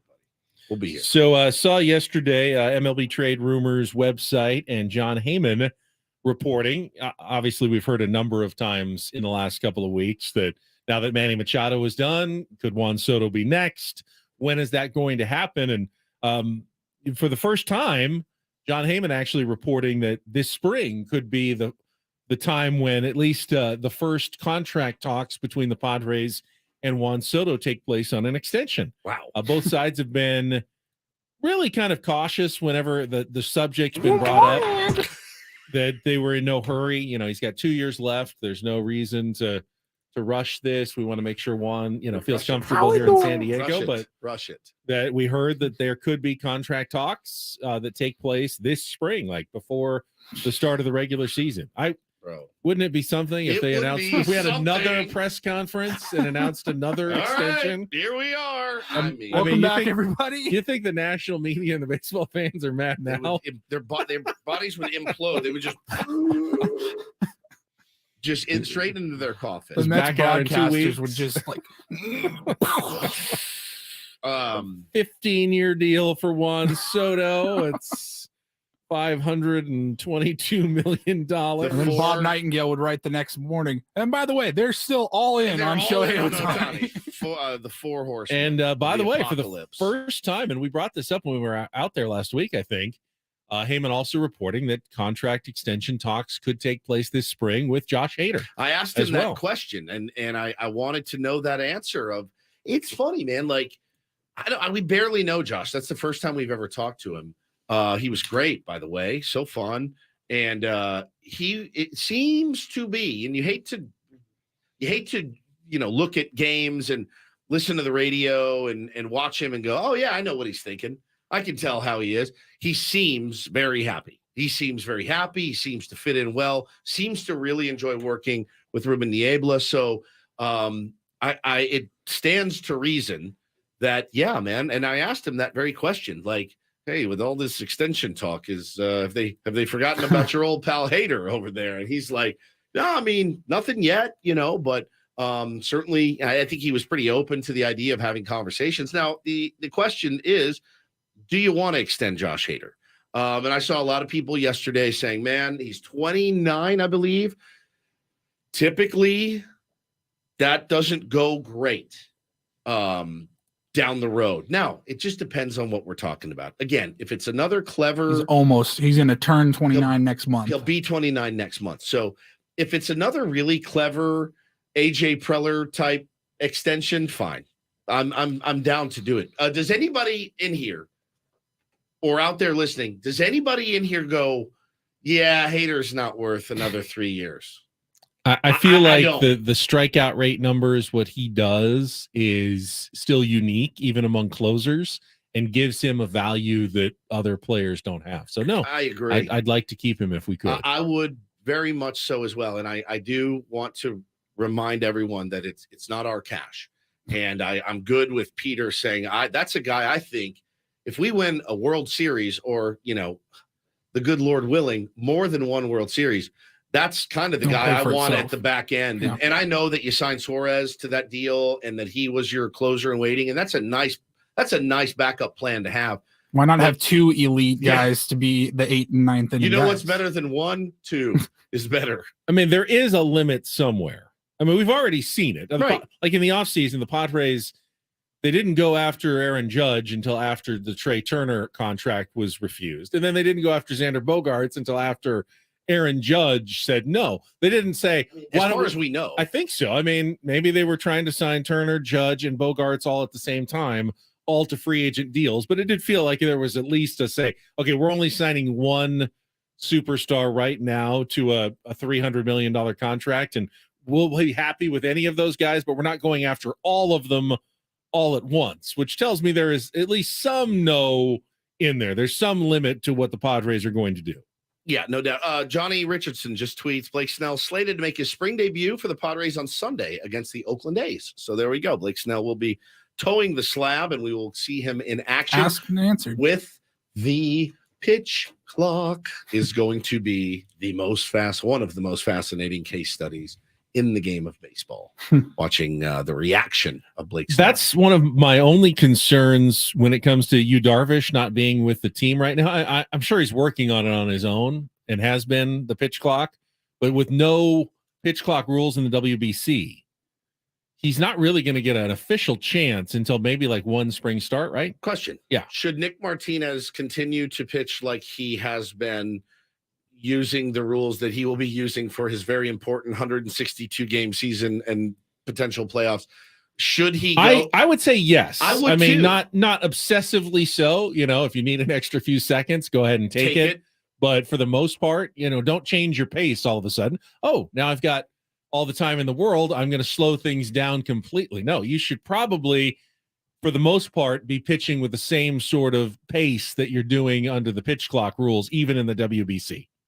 Yeah, I agree. Correct? Yeah, I agree. I mean, I know that's a fairly easy question. It's an outlier and everything else, but yeah, man, you got to, if you decide not to, I'm going to just pitch the way I always have. You'll have a depending on how long your team lasts, you'll have a little bit of time in spring training to get ramped up to it. But I think, practice or play like you're going to end up playing is probably a smart theory. But we're all over the place in this segment. That's fine. But I think I'd be very interested in bringing Josh Hader back, Ben. I don't know what the terms of that would look like. I would imagine it'd be pretty pricey. You feel like he's got at least 2 or 3 more prime years here. Now, thinking like a 4-year contract. Is he want more than that? How high would the AAV have to be on a 3 or 4 year deal?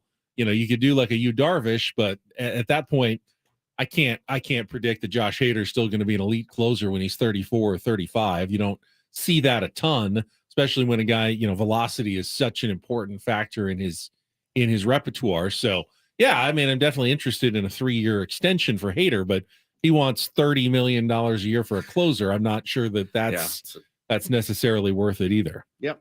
No, it doesn't really matter what we think. It matters if AJ and Peter decide that he is a part of the team's future. And I will say that I am comfortable with the idea of Suarez moving into that role next year, as we've talked about in the past. Is it better to have another great closer like Hader in there and still have Suarez as a setup guy? Of course it is. The more better bodies that you can have, the more likely you're going to have success. But do I think it's a disaster if Josh Hader leaves in free agency and you end up having to make Robert Suarez your closer? No, I don't think that's a huge problem. But can we all get on board? Maybe let's call that plan B, and plan A is why not both? Yeah. Yeah. It's not a disaster by any stretch, but it's a good plan B. It's a good, really plan good B. plan B. We think it is. We hope so. We think it's a good plan B. We think it is. So I kind of want to go with my gut here. I kind of want to go with the guy that is potentially the best closer in baseball. And if you can keep him here, depending on what he wants, I think you have to try to do that. But now, had he not bounced back the last month of the season in the playoffs, this would be a very different conversation. Yeah, it'd actually be one of the easier conversations. We'd be wondering whether or not he's even can you afford having this year on this team? Yeah, can he make this team? Since postseason dominance, though. Since we saw what we saw in the playoffs, it's a fairly easy call to make. Yeah, and the fact that he's still, young enough where you feel like, again, 3 really feels like you feel like he could be dominant to 3 to 4 more years. You really do, like dominant. So I'd like that. I'd like that on my squad, but we'll see. Can you ever get enough of 97.3 The Fan? Never. All kinds of Padres talk on our show with the coach, with Gwynn and Chris. You can get those podcasts right now on the free Odyssey app or wherever you get your podcasts. It is time to our next stop on the Tier 1 tour. The Minnesota Twins are today's team, the next opponent on the Padres schedule that we'll be taking a look at, and then Craig Elston will be joining us. Right now, though, we got a chance to win some tickets to KSON Country Fest. It's coming March 25th to Gallagher Square, featuring Lee Bryce, Parmalee, Easton Corbin, Dylan Carmichael, and Hannah Ellis. Tickets are on sale now at Ticketmaster.com, but if you'd like to win a pair, head on downtown to Petco Park to check out KSON Country Fest. Be the 4th caller right now at 833-288-0973. 833-288-0973. Talk to Paulie during the break, and then we'll be back with our Tier 1 tour after a check of traffic here on 97.3 The Fan.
Don't forget the Ben & Woods Open coming Thursday, April 6th at Rancho Bernardo Inn.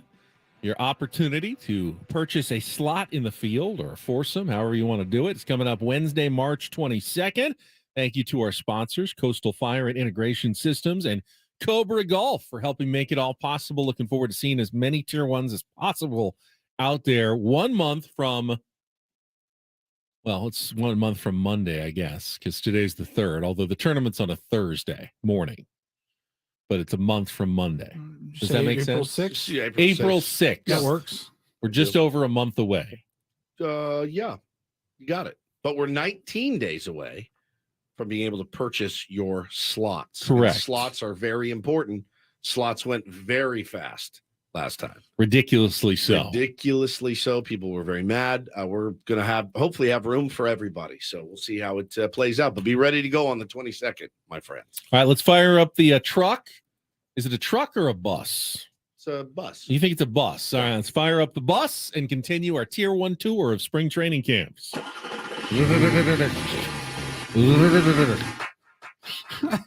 Every single time. This makes me laugh every time. Yep. All right, we're going in order of San Diego Padres opponents. We're in the month of May. And today on the docket, you will find the Minnesota Twins. Could be a sneaky good team this year, Woods. The Minnesota Twins. I think if you are a Twins fan, you have a lot of hope. I think hope springs eternal in Minnesota, Ben. They've got a little more optimism than usual. They've had a couple of underwhelming seasons in a row. 78 wins last year, 73 in 2021. They were projected to win that year, Ben, 15 more games than that. They were projected to win 88 games. They won 73. They got Carlos Correa back. That's going to be big for them as long as after they thought for sure they were going to lose him to the twice. The Giants, the Mets, the Giants, and then he ends up back with the Minnesota Twins. After all the problems with his physicals, he's going to continue to be part of their lineup. It's the thing that gets me. The thing about the Twins every year. It's, man, if Byron Buxton can stay healthy, just going to say that guy is, can stay healthy. He's Tatis-esque. He's such a good player, but he never stays on the field. Max Kepler, another guy, like, man, keep Max on the field. If he can finally figure it out and put together a whole season, he could be a superstar. You got Jorge Polanco, very solid Major League Baseball player. They did add, ladies and gentlemen, Joey Gallo. Joey Let's Gallo. go. Joey Gallo. Gallo time, baby. Joey Gallo. Joey Gallo. Joey Gallo. Joey Gallo. Could be a beneficiary of no shift. We'll see what happens. He swings and misses a lot, though, too. But when he does make contact, it's the ball hard. They upgraded their bench. They went and traded for Kyle Farmer. They've got Donovan Solano. Michael Taylor is one they added as well. But their rotation is the thing that really impresses me, Ben. ESPN calls it a solid, uninspiring group, but man, there's no weak spots Not in their super rotation. weak. No, I mean Pablo Lopez, who they picked up from the Marlins. They got Sonny Gray, who's unlocked something a little bit there. Joe Ryan's good pitcher. Tyler, is it Molly, I believe. He was formerly with the Reds, and then Kenta Maeda, who we talked about earlier. I mean, again, you can do worse than that starting five. Their problem, the Twins, for many years was they get to the postseason every year, and then they get swept by the Yankees every year, every single time. Every single year. They may still have. Is that playoff losing streak still intact? I think it still is. It's crazy. It's like 18 or 9, something crazy. But there's no reason why if this team, shouldn't challenge in the American League Central. You get the Guardians are a good team, but it's not exactly the toughest division in baseball. They're not competing in the NL West or the NL East or even the AL East. It's a reasonable division where the Minnesota Twins should feel like we've got a chance. If we win 88 games or so, they're projected we could possibly make it to the playoffs. They're projected at only 82.5. So I feel if I had to hammer an over or under, I feel comfortable taking the over 82. I agree. I agree with that. Yeah. There's no reason why the Minnesota Twins, if they can, there's always some ifs. If they stay healthy, the Byron Buxton health card is again a huge issue for them. But what they have put together feels like an above 500 solid baseball team. They spent $30 million for 3 years on Christian Vasquez, who was rumored to be coming here in the offseason a lot. They like him a lot, Ben. He's going to help those pitchers, I think, tremendously. And that's a guy that's done it at the highest levels, got a couple of World Series rings to show for it, bring some of that pedigree in there. He's gamer type player. Very much, I feel like a good fit for the Twins.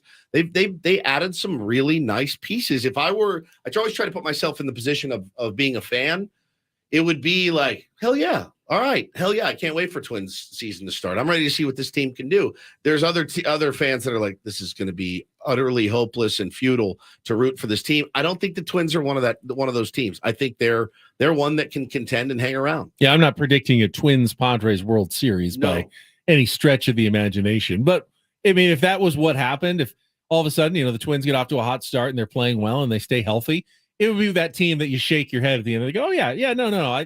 I could have seen them being there. I should have put a couple of bucks on the Twins at the start of the season to have a good year. So yeah. Certainly I feel comfortable over 82.5. I do. All right. So the Minnesota Twins now in the rear view mirror on our Tier 1 tour. Where does the bus stop at next week? Where are we going to get to?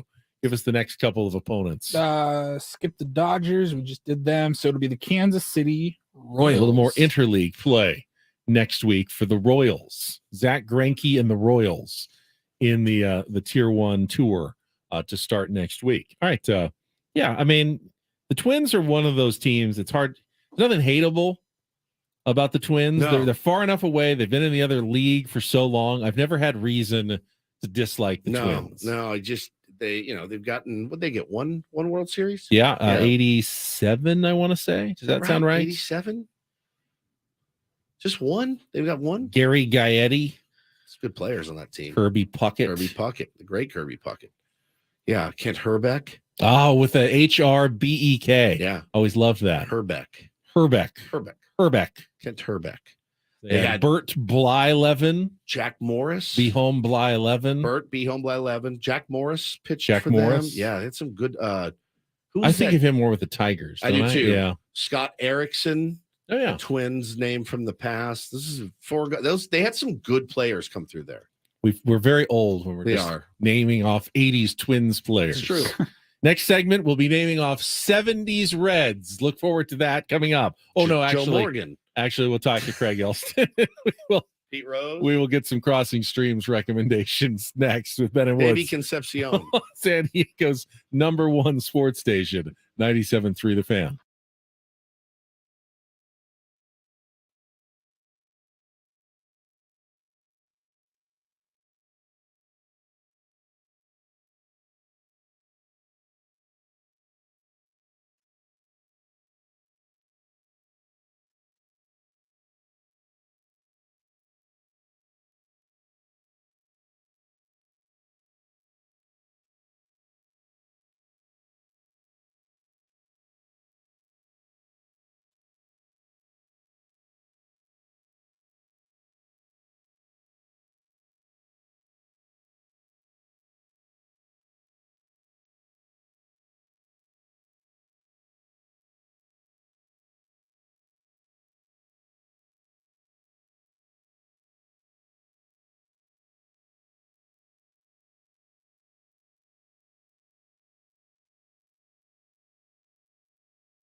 Just back and forth. Snip, snap, snip, snap. Breaking news on Ben and Woods. Jake Cronenworth is going to be heretofore known as Jake Cronenworth. Nothing changes. Which before yesterday, he was also known as Jake Cronenworth to us. Yep. But he just posted on Instagram a picture of himself rounding second. And you can see the Cronenworth on the back of his jersey. And then written in next to it just says Jake. And then underneath it says, let's keep it simple with the crying laugh emoji. Not going to make them change everything, all the graphics that they've done at Petco Park. Now batting, number 9. Jacob Cronenworth. Alex Miniak is not going to have to practice an entirely new read for his first name during the upcoming season. Love it. But I don't know that I am okay with this now. I feel like if all of his teammates call him Jacob. He said go with Jake. We're going to go with Jake. But if everyone else is calling him Jacob, I don't want to be the guy who calls him Jake. I don't think you're reading too much into it. All right. I think he's just trying to be easy, like slutty. No. That's not what I'm talking about. I'm talking about he doesn't want to be a problem. He doesn't want people fussing over him a lot. He doesn't like the fact that we're even talking about it this morning. Yes. He's trying to end it all right now by just saying, let's just keep it at Jake. But as long as Manny keeps calling him Jacob, I'm going to want to call him Jacob as well. I want to call people what Manny called. Our buddy Men's Ray said in the Bible, Jacob was kind of a scumbag. So maybe this is Crohn's way of developing a bad boy image. It's not. He's just going to go by Jake. That Jacob's Ladder movie, that was kind of creepy, wasn't it? Robbins. Yeah. It's a great movie. Yeah. Great film. By the way, just so everyone will stop tweeting us. The Twins won 2 World Series. Right. Sorry. I took them away. I thought it was the Blue Jays. The Blue Jays also won 2. Do this again. I don't know. The Blue Jays won back-to-back, didn't they? I don't know. 91 and 92. I don't remember. 92 and 93. Let's not go there. Let's Ben wanted to go there. Let's do this. Craig knows. I guarantee you Craig Elston knows. Let's they both 93, won 2. Yeah, 92 and 93. And then the Twins won in 8. Was I right about 87? 87 and 91. 91, okay. yes, of course. 91. 87 and 91. All right, we'll pause for traffic, then we'll bring Craig Elston 2 World Series on with us here on 2. 97. I would like my team to win so many World Series that I lose track of whether it's 1 or 2. 1 would be fantastic. On 97.3 The Fan. From the Premier Chevrolet of Carlsbad Traffic Center, part of the Premier Auto family, here's Kelly Danick. Got a couple of problems along the 8. Stalled vehicle eastbound side just past East Main Street. That is over the right shoulder, and stalled partially in the slow lane on westbound side right before the 125.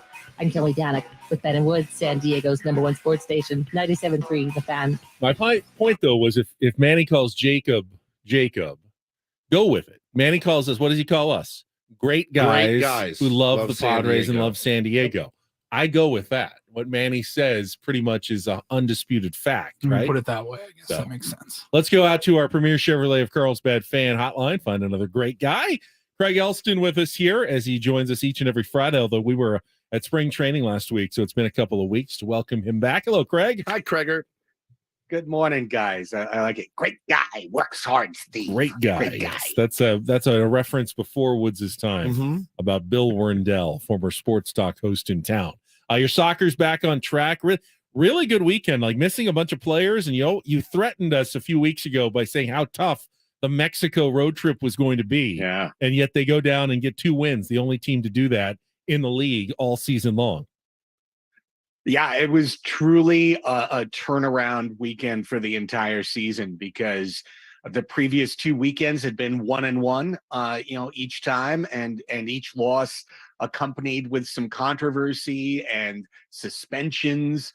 And at the end of the Mesquite match, we got a handful of suspensions on top of guys who can't travel to Mexico, and wound up with a definitely shorthanded squad. But I got to tell you, on our regular Tuesday night show on Twitch, Soccer's Overtime, the grizzled captain, 450 goals now in his career, Craig Childs, came on and just had like one of the best interviews in my entire career in terms of a guy coming in confident, just outspoken, saying there's not a team in this league that concerns us. you can take away half our team. You've still got these guys. You've still got me. He said it, and then he went out there and became Offensive Player of the Week. And had a hat trick in the first game, 2 goals and an assist in the second game, and really led us to the win. So it was tremendous to see. And Saturday night, Sockers are back at home now, taking on Dallas. Alumni night, Julie V. Bobblehead night, a chance to see the great old Sockers of the past out on the field, celebrated, and also playing in a halftime game, $4 Bud Lights. And we're playing an 0-15 team. So 3 more points on the road to the MASL Shield. Can you make them go? Can you be like, hey, let's do a bit, and if you kick with your right leg, they can all kick with both legs. All these guys, they're all really, really good. Like you're trying to like make a right-handed batter hit left-handed. You have to blindfold the Sockers. Blindfold the Sockers, Craig. Now that if you win that nothing game, but off foot goals. I mean, that's the thing you could do, Woods. You could do that. Everyone has to shoot with their off foot. Yeah, okay. See if they'll do it. It's very disrespectful. It's disrespectful to the other team, but it's be pretty funny. Well, I mean, listen, just like you guys tomorrow, Woodsy, I know you guys are going to be on Fox 5, a competitor to Channel 10, which we love Channel 10. And we're going to be on at 7:00. And so I've asked them, please don't play with your food. Like, let's have a good game here. I don't want to mess around. I've got all sorts of storylines ready. Don't give me a 5-4 game in the fourth. No. If it does happen, I can promise you one thing: it will not be my fault, Craig. I will have nothing to do with it. I will not hold up your broadcast. Thank God. All right, my friend.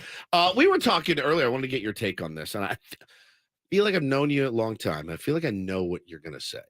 Out of the remaining folk that are available to be extended on the San Diego Padres, Craig, you think of Blake Snell's in a walk year this year, Josh Hader's in a walk year this year.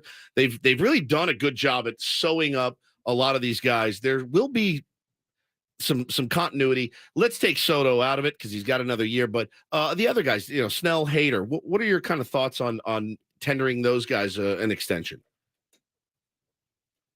I think they're both gone at the end of the year.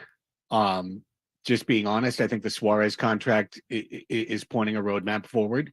And one thing that I think is really important to think about with the Padres and their commitments, they're trying to get away from giving big money to medium talent. That's what was hamstringing the team in the beginning of the AJ Preller years, giving big money to guys like a Myers, like a Hosmer, a Matt Kemp, who really didn't have the big time talent remaining. They're on the wrong side of their careers, or they're not going to be quite that level player. And I've always said that's where you make mistakes, is by overcommitting to guys who aren't the best. James Shields throw in there. Yeah. Right, James Shields. Absolutely. Right. But Fernando Tatis Jr. and Manny Machado and Xander Bogaerts and Yu Darvish and Joe Moss, like, we're picking the right guys to commit to. And I'm not saying Blake Snell isn't that guy, but is a guy who rarely pitches 150 innings in the big leagues. He is a guy who has had consistency issues throughout his career. And I think he's a guy that's ticketed for the Pacific Northwest and to get back to where he grew up and where he lives. So he's a Mariner. We'll see. Is what you're saying, essentially. He's a Mariner. But that's no fault of the Padres not extending an offer, at least. Like, if his heart's telling him he wants to go to Seattle, then he's going to go to Seattle. But do you think the Padres will even be interested in offering him an extension? I don't know. I mean, we talked about it, Craig, before you jumped on. I disagree. Do you? You think they'll keep him? I don't know that they'll keep him, but I think if he goes anywhere, he'd go back to the Rays. Maybe he really liked it. He would love. He loves them there. I could see him definitely there. But then again, we'll see him. Will they pay him the way he would want to be? He doesn't paid? camp up in Seattle. I think Craig's right. The thing about Snell, it's so tough, is because I just think if you put all the starting pitchers at their absolute best, ceiling, their ceiling, I think Blake Snell is easily the best. I do too. On the team, I really do. I mean, at his ceiling, he's got the most swing and miss stuff of anybody on this team. I mean, and the problem is that it's too far and few between when you see that. But man, when he does lock it in, it's pretty delightful to see. But I don't know. He's just kind of one of those guys that you think about it. It would be weird not having him here and losing him to free agency, but we will see. I mean, it's hard not to trust Peter and AJ these days, Craig, because they have certainly delivered so far a lot of joy for this team. Absolutely. And I've got nothing against Blake Snell. I've got a Blake Snell jersey. I mean, I really love watching the guy pitch, and I agree completely with what you guys said about ultimate upside. But I'm going to use a cross sport analogy, and it's something I heard Charles Barkley say just yesterday, on the NBA show, talking about when you've got a team that has a superstar or superstars, and then you have that next guy, that role player, not necessarily role player, but a star, but the number 2, the number 3, which is what I think Blake Snell is on this team. He goes, I don't need a guy who one day gives you 30 and the next day gives you 10 and it averages out to 20. I don't need that. I need 17 every night.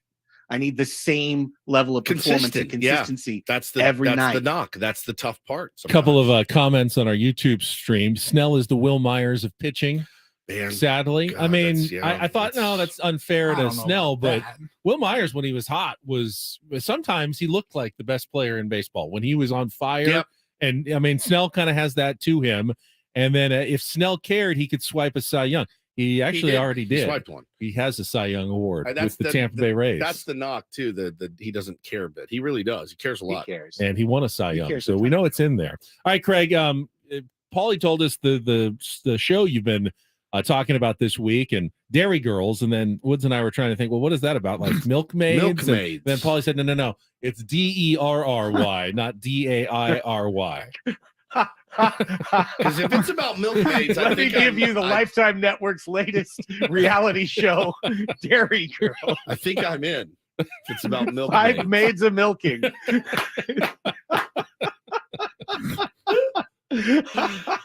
No, this is Derry, DERRY, which is the short of Londonderry, which is a city on the southern border of Northern Ireland. Ireland. Dairy Girls is this week's Crossing Streams recommendation. We did a pod about it last week on the feed. Tonight, by the way, we'll be releasing one on The Last of Us and catching up in the last couple of episodes. So stay tuned for that. But Dairy Girls is a show. One of my regular co-hosts, Lydia Lurie, had for years told me, like, why aren't you watching Dairy Girls?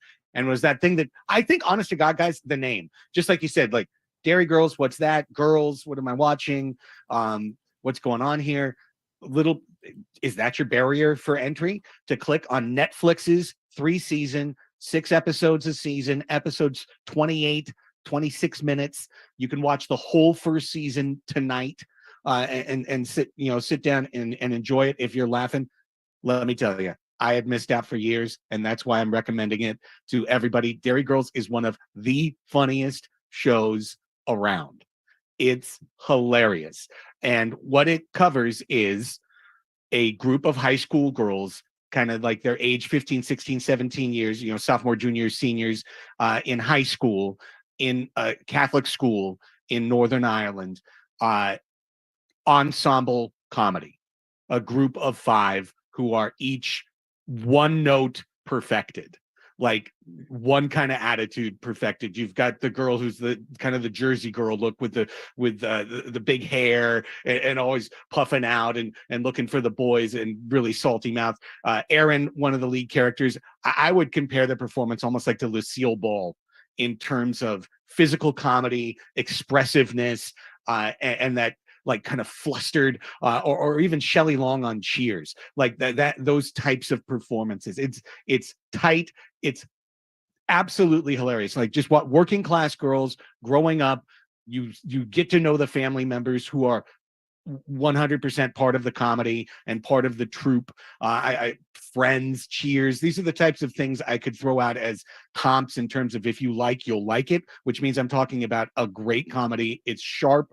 You get to know each character, as fast paced as the show is in terms of 6 episodes. And so by the second season, when they're turning things up a little bit, it even goes to a higher level. It's truly an underrated watch. It's on Netflix, incredibly available. And here's the fun thing too, guys. It's set in Northern Ireland in the 90s, which is the end of the Troubles. So there's a lot of history in terms of Ireland, Northern Ireland, the IRA, what happened there, Catholics and Protestants. And it's woven into the show, many times used for comedy. But if you don't know anything about that area, if you don't know anything about Ireland and the history, you get a little bit of it through the show. So in that way, it's a great period piece too. Dairy Girls. Dairy Girls. on I Netflix. think I'm all the way in on that. The recommendation for Craig Elston. And I did also see your hot take on the first episode of season 3 of The Mandalorian, which has been hailed as the best series of Star Wars so far. Craig hated the first episode of season 3, though. Woods. It happens. It happens sometimes. Not a fan. Anything you want to add on that? I mean, I'm sure you'll watch. Every TV show gets a bad episode every once in a while, right, Craig? Absolutely. And I think I'm also spoiled by Andor, which now I will say is the best Star Wars series. And past, zoomed past in hyperspace, the Mandalorian in that sense. I felt like the show was so Disney-fied, so kind of dumbed down, and it reminded me of the last Star Wars movie in terms of chasing a MacGuffin. Like, we got to go here and do this, but first you got to go there and get the part to go get this. And why are you getting a part? And why are you doing this? Don't worry about that. We got to go here, there, and everywhere. And it irritated me. I'm hoping for a better episode 2 because we watch that show as a family. So I don't want to be hate watching it like I did Boba Fett. Craig, appreciate it. Good Thanks, luck brother. to the Sockers tomorrow night, and good catching up with you after a couple of weeks. Thank you so much. Always a pleasure, boys. Have a great weekend. Go Sockers, go Seals. Talk to you next week. There he is, Craig Elston on our Premier Chevrolet of Carlsbad fan hotline. Save money the right way with Premier Chevrolet of Carlsbad. Visit them today in the Carlsbad Auto Mall. Chevrolet, find new roads. We were trying to watch Netflix last night, and you know how you have a limited number of logins? Yes. Someone is logged into my Netflix watching something called Roman Empire, but we have no idea who it is. It's not any of my kids. It's not anyone. I haven't given out the password to anyone. We don't know why someone is logged in watching Roman Empire on our Netflix account. Roman Empire. Yeah, I don't even know. Is it like a history show? No idea. I don't even know what it is. So your kids didn't? No. We Shell, checked with the nobody kids. gave No, the- not Shell. No, we were all there. Huh. I called like my parents. They said, no, we've got our own now. We're good. We're good to go.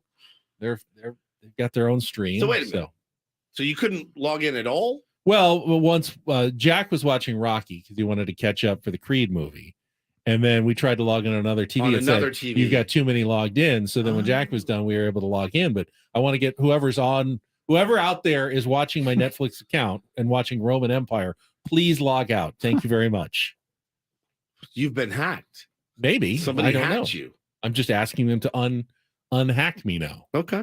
Is that not the way you do this? You just politely ask people to stop I'm sure they'll hacking you, and they'll relinquish your account that they're the getting for better free. side of them will prevail and realize I shouldn't be doing this.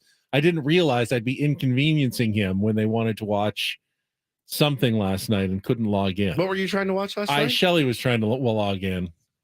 To watch what? I think she was trying to jokingly put Magic Mike on the television. Jokingly. I think so. Jokingly. I don't know why.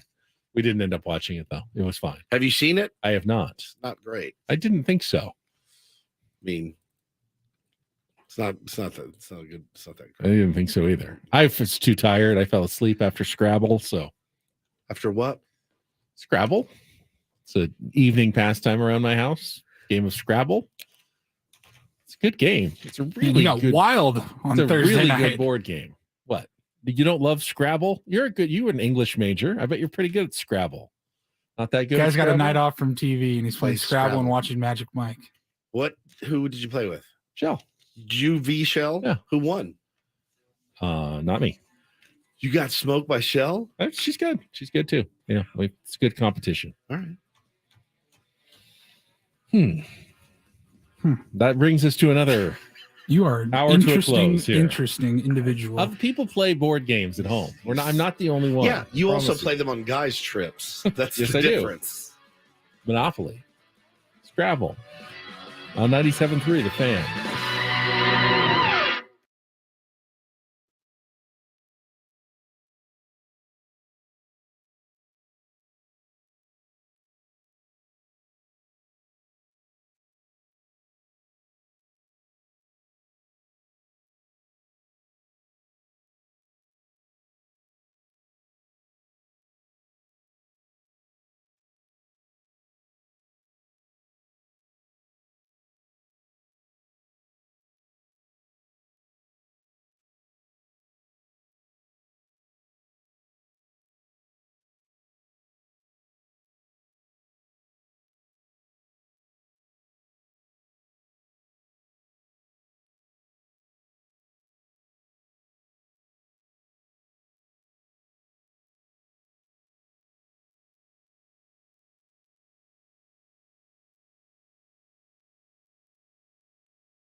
It's truly one of the best jokes of all time ever. Saturday Night Live weekend update, the late Norm Macdonald.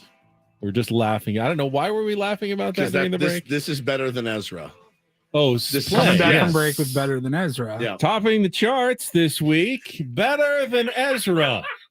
Coming in second, Ezra. I remember seeing it live. I do and too. I was like, that's it. I died. That's I it died. for It was me. Coming in maybe his second. best weekend update joke of all time. Maybe the best weekend update joke. And in music news, number one on the college charts this summer was Better Than Ezra. And at number two, Ezra. So good. Oh, man.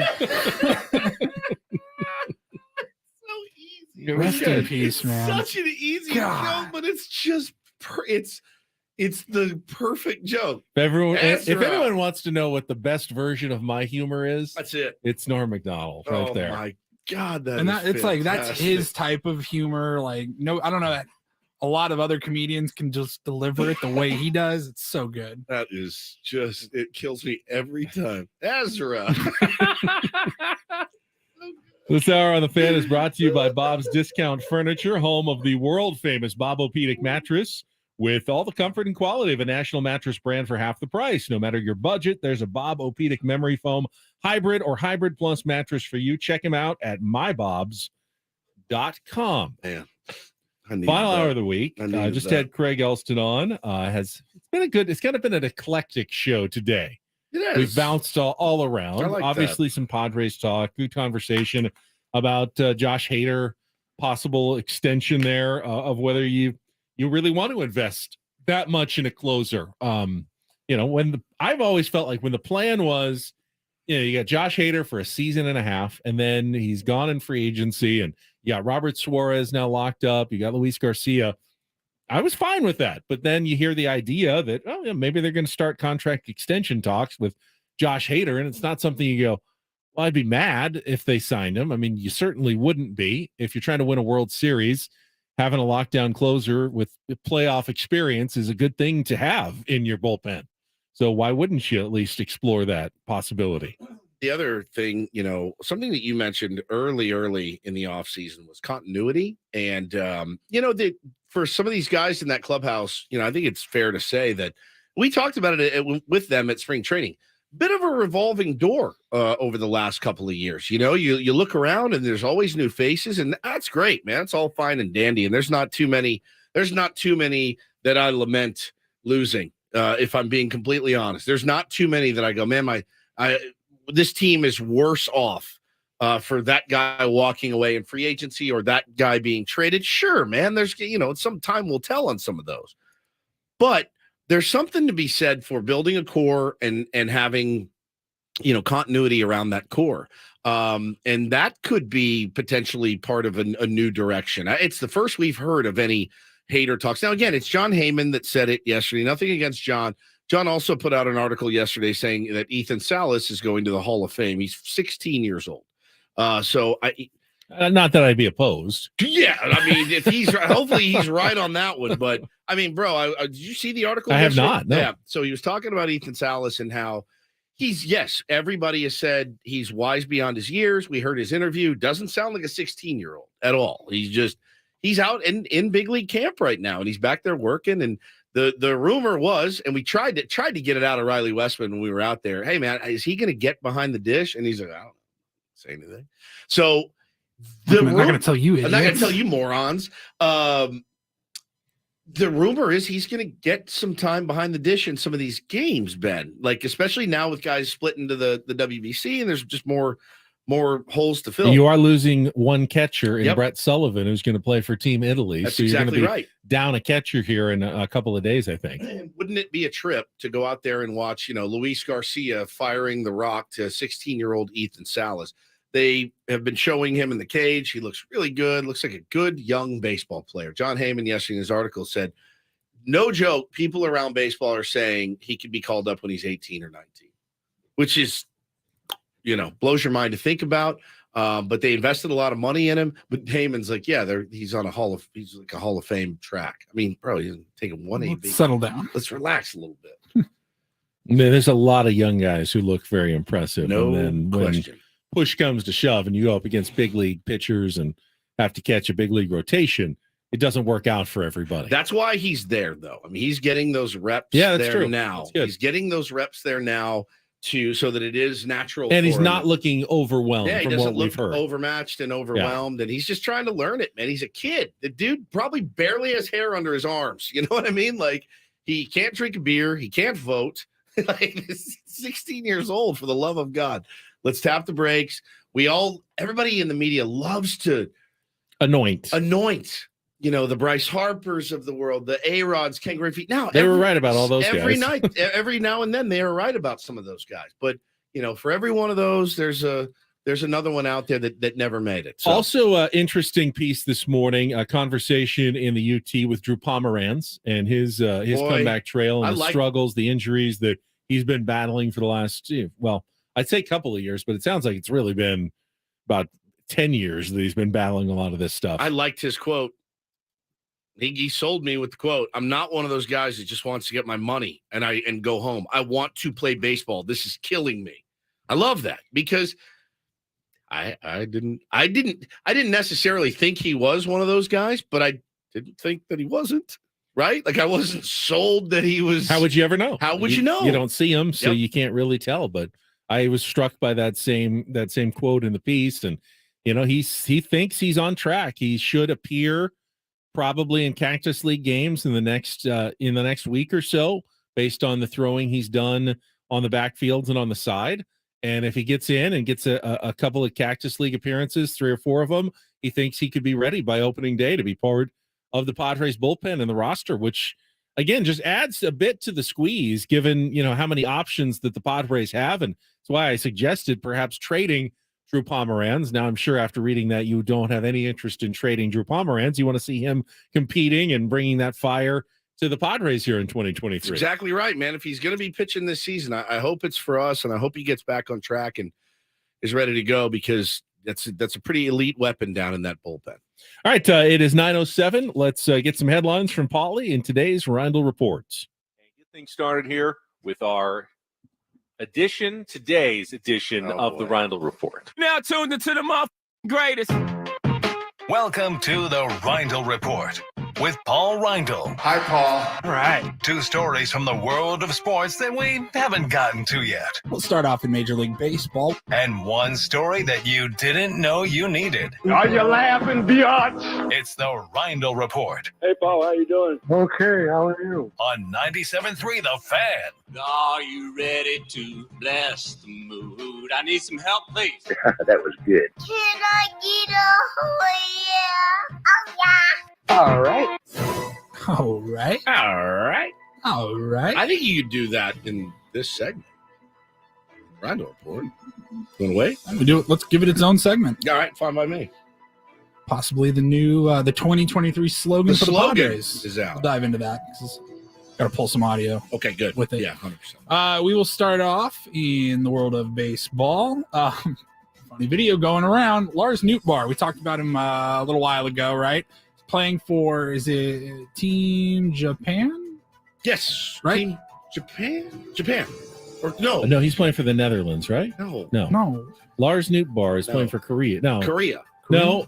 Japan. Tommy Edmonds playing for Korea. Tommy Edmonds playing for Korea. I'm almost positive. Tommy Edmond is playing for Korea. Team Japan. Okay. Lars Nootbaar is playing for Japan. Scared me. Minnesota Twins, by the way, have 2 World Series championships, just so you guys know. So last time we talked about the Blue Jays. Lars Nootbaar playing for, he explained his mom, I believe, was born there, and it's kind of an homage to her. And so he talked about, it's not going to be easy. Like, I don't speak any Japanese, so he's going to bring a translator with him. And video was going around on social media of, I believe it's the manager for Team Japan, and he's giving a speech. You'll hear Lars Nootbaar say, "What?" So what did he say? And I don't know. I don't know if he picked the right translator, because you'll hear what the translator says. 上り両試合です。たっちゃんも来たし、これでこっから団結を固めてやっていきましょう。最後。Yeah, what'd they say? I couldn't hear.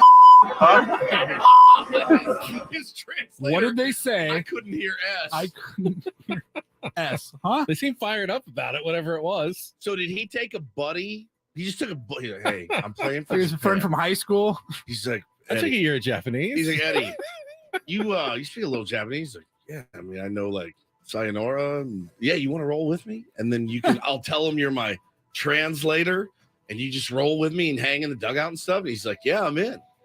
Like Paulie signs in Japan, and he instead of taking you bring me instead of hiring like an actual real translator guy, and you're like, Woodsy, we need you to translate something. I think. Do you think you could do it? I can do it. All right. All right, go ahead. Let me put you to the test. All right. 魚だったらやっぱりね、日本は一番新鮮な魚がすぐ。 We are very excited to have Mr. Reindl join the Yomiuri Swallows. 周りが海なんで、新鮮な魚いつでも手に入る人が一番い His る。 great athleticism and attitude will help lead this team to victory. 黒髪が似合う女性がいっぱいいるところだなっていう。 I too am very excited to have Paul Reindl join the Yomiuri Swallows. わびさびってのは人に対する思いやりとか。 He will anchor first base for us because, well, he's bigger than everybody else in this entire country, and we need a big target at first base. そういったものってのは Great collection そうだよ of ね。 non-basketball shoes as well. Big fan. I mean, you Hey, what do you say? laugh, but I've seen Mr. Baseball and how seriously they take it over there. I would want a very good translator. As would I. To know exactly what the manager is asking of me, because they ask a lot of their players. That movie kind of rules, by the way, It's- Mr. Baseball. It's a really good one. It kind of rules. Tom Selleck. It's kind of great. Kinda Magnum PI heyday back then. Yeah. Just not a. He doesn't. His abilities as a baseball player don't really translate, but it's passable. It's He looks passable. athletic. He looks like a He ball player. looks very but much. then I he mean, like swings and runs. I think and even it throws. wasn't in Magnum. Wasn't he a minor league? Because I he think wore that so. Detroit He used Tigers to wear a cap all tiger. around Yeah, he was during the show or something. Wasn't he a major leaguer? I don't know For if the he was a minor Tigers? leaguer or if he's just a Tigers fan. I don't remember. Is that weird? If you used to be a big minor leaguer, that you still wear the Where hat? that it is. I of the didn't think big about it at team? the time, but that would be kind of strange. You got drafted by the Mariners. You always wear a Mariners hat when you're in your 40s. Yeah, maybe actually. Hey, would you play for the Mariners? Actually, I did. I did.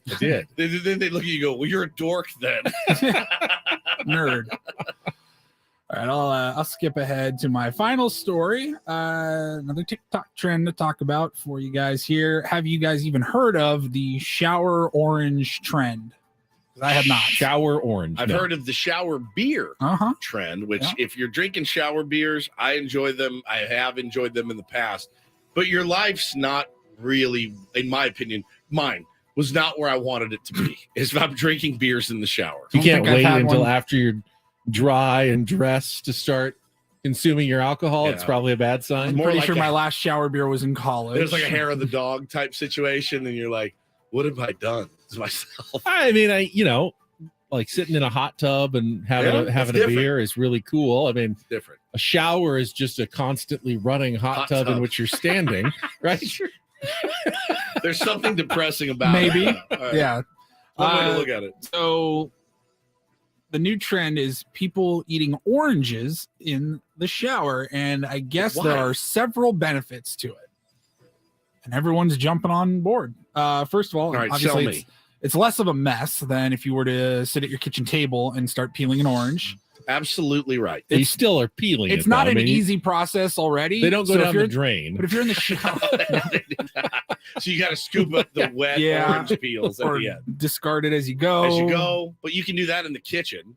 But you can rinse everything off. they're That's so true. Like They're in the sticky. moment. They're sticky. They kind of, you know how an orange will have that spray when you bite into it, like a mist that just kind of squirts out. It just jets out from the orange. It can get everywhere, Yes. but in the shower, it doesn't really matter. Mhm. Yeah. I The see shower that. can be a good place for that. It's auto cleanup Yeah. for everything, for anything you want to do. Actually, you can eat every meal in there. pork roast is much better to eat shower pork butt in the shower because then the juices don't get. Okay, but have you tried the lasagna? That's my favorite. Eating a giant slab of lasagna. Is it because if an orange gets wet, it's still good, pretty much good? It doesn't change. Yeah, maybe better. You don't necessarily want your lasagna in the shower stream. Hi, how are you?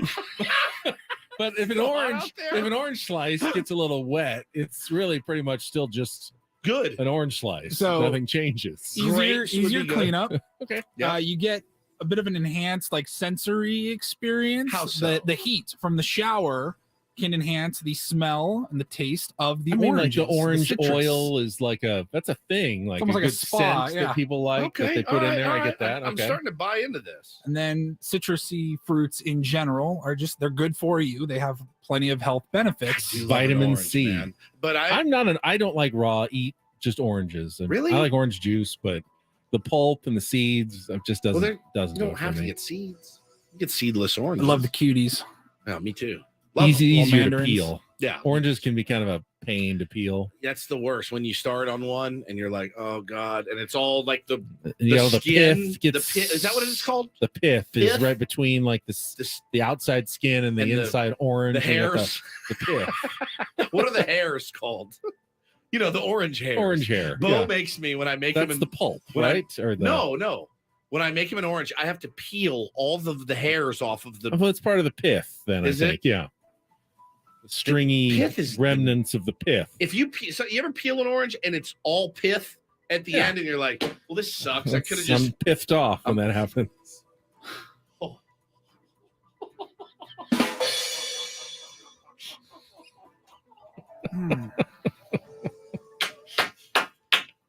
You SOB. He is pithed off. Thank you, ladies and gentlemen. That was Spinal. that was us. Mike, how did you feel after that loss? I broke my back. I'm pissed off. Oh man. Yeah. All right, the moral of the story: try an orange in the shower. Yeah. I didn't know that was a thing. I mean, at called. least it's healthy. You are something else. That was awesome. That was really, really. I well might done. try a churro in the shower. Fine by me. That's our Rindle report. All right, so Pissed off. so last year it was capture the moment, right? Was the Padres slogan, and now we have a new one. Is Was that last year? Capture the moment. Yeah. And then it was was the year before that. eat the cake, take the cake, Cake. eat? give me cake, Let them eat cake. have my cake. Time. and No, eat it wasn't too. last year Time to Shine? Time to shine? Oh, that was time to shine. I thought it was capture the moment. No, And then we capture had the moment was last year. Then we had all the Time to pictures shine was from- the year before, Yeah. wasn't it? Well, Capture the moment. Well, with we the have a new pictures. one for this year. If you haven't seen it yet, we will get to that coming up after this check traffic. Ben and Woods on 97.3 The Fan.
Check out Odyssey's Big Time Baseball podcast with our own Tony Gwynn Jr. and MLB insider John Heyman.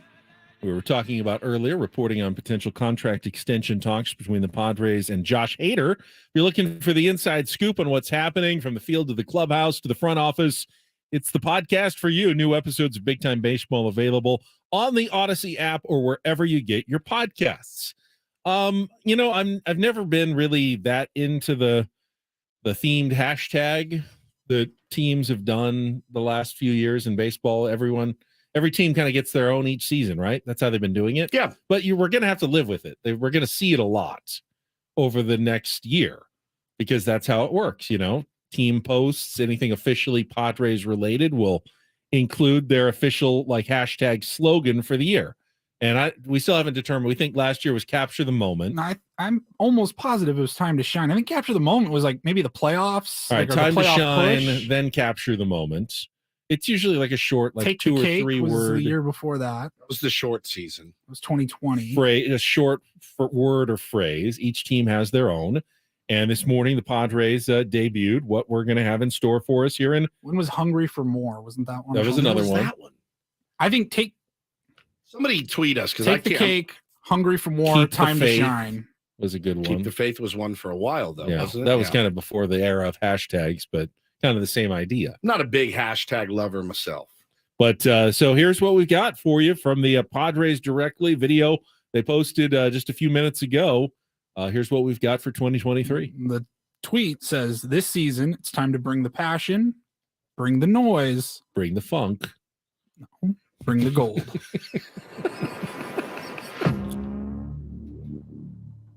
So everybody thinks it's just big market here, big market there.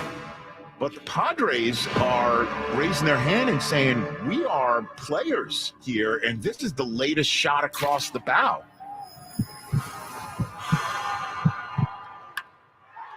Far into the San Diego night and walk it on!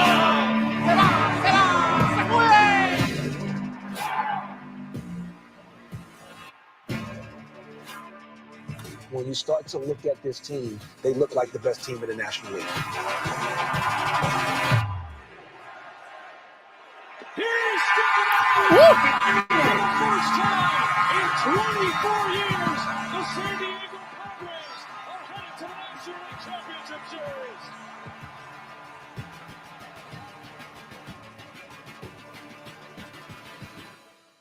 It's our house right here, baby. Let's go. Bring the gold. Bring the gold. I am. Love it. I have goosebumps. I am so ready. If it brings goosebumps, and it did when you could hear the fans shouting "Beat LA" and striking out. That was the Freddie Freeman strikeout to end the NLDS. I got the goosebumps. I felt them chill running right down to my toes right there. Bring so the gold is amazing. Good job. Somebody on the video. tweeted in 2020 was Take the Cake. This sounds right to me. 2020, Take the Cake. Yep. 2021, Hungry for More. Yes. Last year was Time to Shine, and then they did add Capture the Moment with the Polaroids, but it was later in the year. Okay. So bring the gold. Bring the gold. Bring the gold. Hashtag bring the gold. Also, what Peter I want to Seidel know will what be the doing. goal is. I want the gold. Give me the gold. I want the gold. To me, it look like a leprechaun to me. Everybody in the see the leprechaun say yeah. Yeah. Best. I want to know what the goal is. I want the gold. If that's not playing at Petco Park, Eric Rubner he's failed miserably. It needs to be. I don't know if that's the vibe they're looking for, but That's the vibe I'm looking That's for. the vibe I want. It's what the audience wants. that's a local news story, a St. Patrick's Day. We will play that in We'll a couple play of it because weeks. St. Patrick's Day is almost here. So yeah, we'll bring that back here in a week or two. 17th. It's always the 17th of March. 17th. Is it on Friday, March 17th. 2 weeks, So from today. Beautiful. The entire show will be about that video. So Yeah. let's not waste it all right now. We know what we do on St. Patrick's Day on Ben and Woods. We have a leprechaun trap in our backyard as we speak.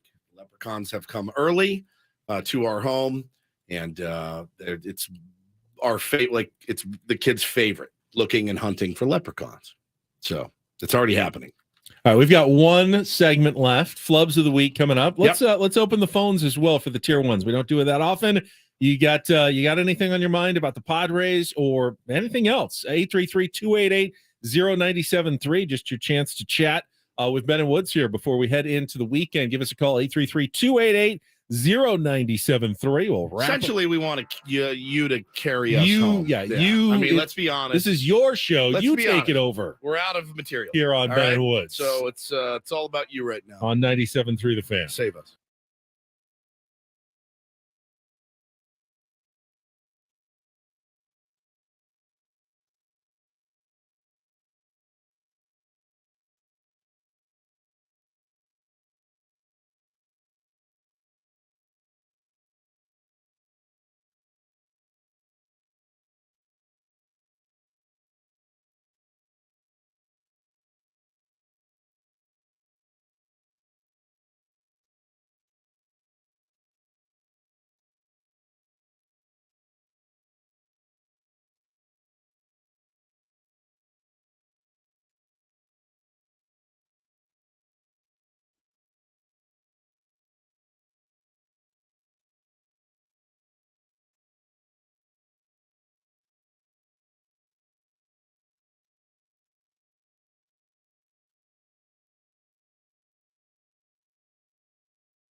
833-288-0973. Floor is yours. We got nothing. So. And if you don't call, Ben's gonna I was beat thinking us about over the head this, with and this stupid thing. part he of wants me to play says again. I'm gonna quit if we don't play this. If we don't play 20-minute this, video. it's like a 20-minute thing he sent us yesterday. I'm sure And- some people saw it yesterday. The and Daily Show. He says it's long but accurate. Do you want me to just recap it? Like a Yeah, much I shorter wish- version I'll be of honest. You didn't watch it. I did, Paul. Had you not said, "Hey, it's long, but it's accurate," if you would have just said, "Hey, this is great," good. This is I funny. would have watched it. But I didn't. So it's the guy who's filling in on the Daily Show. Trevor Noah's gone. He's gone. And he had Giannis Antetokounmpo on. He did earlier in the week. Hassan Minaj. Yeah, Hassan Minaj. And the bit that they were doing was Giannis is so very nice that his trash talk game is terrible. Right. And so he was trying to, I'm going to help you with your trash talk game. All you have to do is read the prompter. Yeah, read what I put up Read there. the prompter. And Giannis wouldn't really even play the game. It was, trying to make jokes about like LeBron is so old. Oh, no, but I love you, LeBron. You're the best. You're the best. Yeah. He couldn't even be, he's kind of like me. He just couldn't even do it. And he read one. He started to read one about Kevin Durant. Hey, I'd love to play with you, Kevin Durant, because I'd like to show you how you could actually carry your own team instead of, doing what he Joining the was. superstars. And then he went on and went, I love Kevin Durant was like my favorite player. He's like the best scorer in all of basketball, blah, blah, blah, blah, blah. Well, they Skip Bayless on First Take cut out. Is that this Undisputed? What's his show called? Undisputed. Cut out just the part where he was reading the prompter with the bit and tried to turn it into a whole thing about Giannis talking Kevin Durant, and Kevin Durant is going to take huge offense at this because he's thin-skinned, and this is going to, I can't believe Giannis would do something like this. Why start something at this point of the season? And Hassan Minaj made the whole point, like, okay, we can't do this anymore, where we take something completely out of context with nothing around it, edited, and then try to make it into a story, try to make it into a controversy, edit it. If you watch the whole piece, he showed again what surrounded that. Even Kevin Durant would probably just laugh and 100%. It's a funny bit. bit. It's a funny little bit. It's not everyone knows Giannis is such a nice guy. He's not trying to stir something up. And yet Skip Bayless gets away with, because a lot of people didn't obviously watch the original clip and maybe thought, bro, if you Giannis came on. If you didn't see that and you saw Giannis get on there and go, hey, Kevin Durant, we should have a talk because I can teach you how to carry a team on your own back instead of joining others. You'd be like, oh my God, what in the world? What's wrong with him? Like, what happened? But of course, Skip sucks so much. God, makes $15 million. The larger point is, and unfortunately, Skip Bayless is not the only person who does that in the media. People want eyeballs, they want clicks, they want streams, and you get it with something that seems controversial. And unfortunately, even us talking about it is probably playing. I know. It's Skip's exactly hands. right. I hate that. His name gets brought up again. But in a just world, someone does that, and that's it. Okay, you don't get to be on TV anymore. Sorry, Skip. You're done. You're done. We're not paying you anymore. You're off the air. But it doesn't work that way. It doesn't. He'll probably get another giant multi-million-dollar contract. Oh, he's stirring the pot. He's bringing in the controversy. Yeah, people hate him, but they love to hate him. So we're going to keep putting him on the air. It continues this de-evolution of the discussion in this country, whether it's sports talk, politics, whatever. It's just not it's not a good way to do your business at all. It's bad for everybody. No, the feigned fake outrage, I saw a guy tweeting the other day, he was upset at paper towels. There was some sign about paper towels, and he's like, you woke bastards. You're going to get me I'm going to use 7 paper towels. It's like, man, we are lost. We are lost right now. There's a debate going on about, liberalism on college campuses and wokeness and whatever. And someone made the point, a very good one yesterday on social media.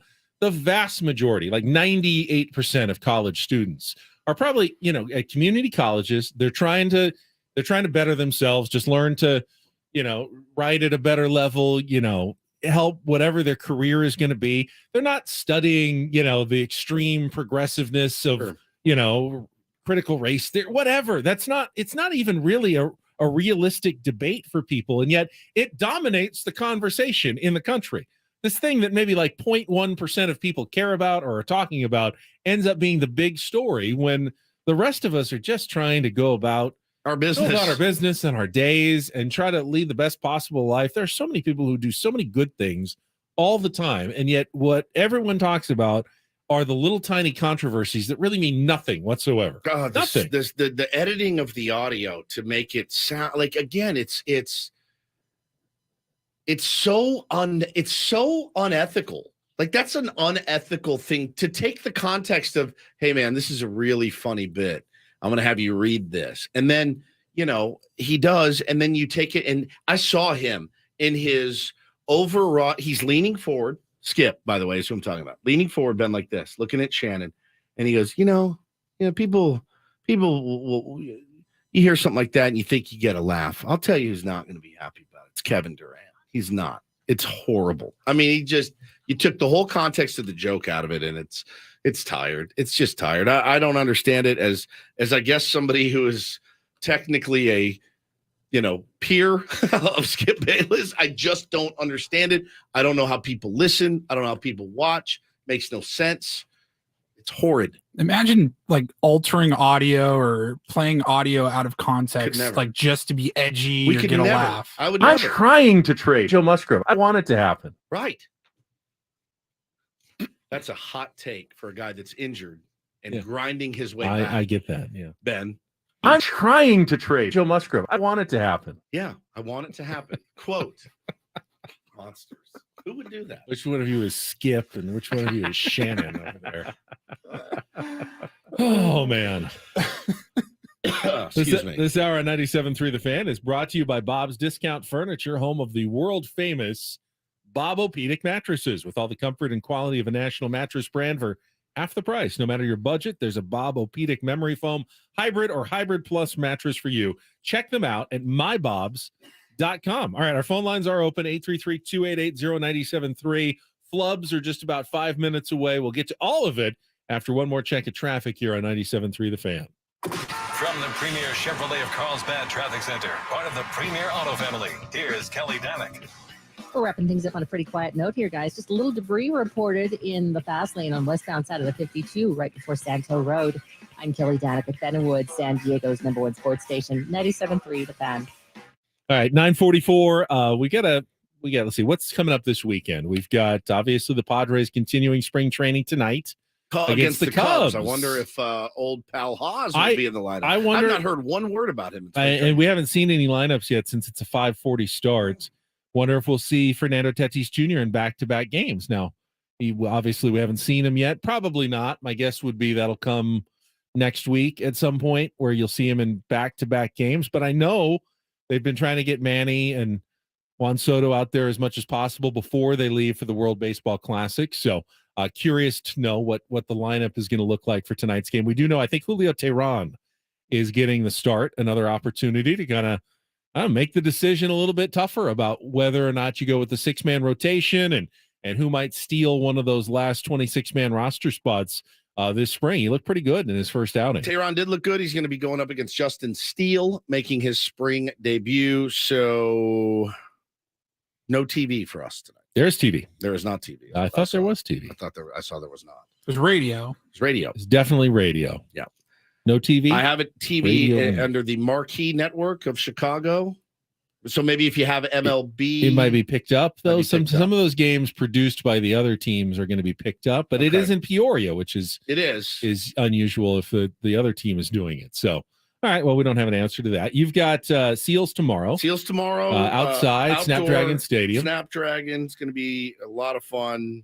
It's going to be weird. It's going to be weirder than weird to call a game outside in the middle of the daytime.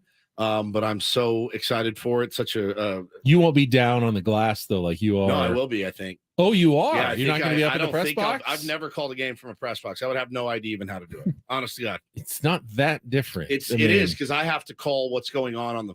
That's true. You need to be thing. hearing from the officials and things like that. Interesting. Yeah. So it's See if they get that microphone down there for you. I legit don't think I could call a game from the press box, but it's going to be such a blast. So sealslax.com to get your tickets. If you've never, here's the thing though, like if you've been to a Seals game, you know what it's going to be like. If you've never been, this is going to be an interesting one to come to because this isn't how it normally is. We usually play inside, but this is outside. It's going to be so fun. The weather should be really nice, and I'm getting very excited about it. Chris says the Padres game is on MLB Network tonight. Oh, MLB Network, sick. So it is on television. Maybe they're taking the Cubs feed. I don't know.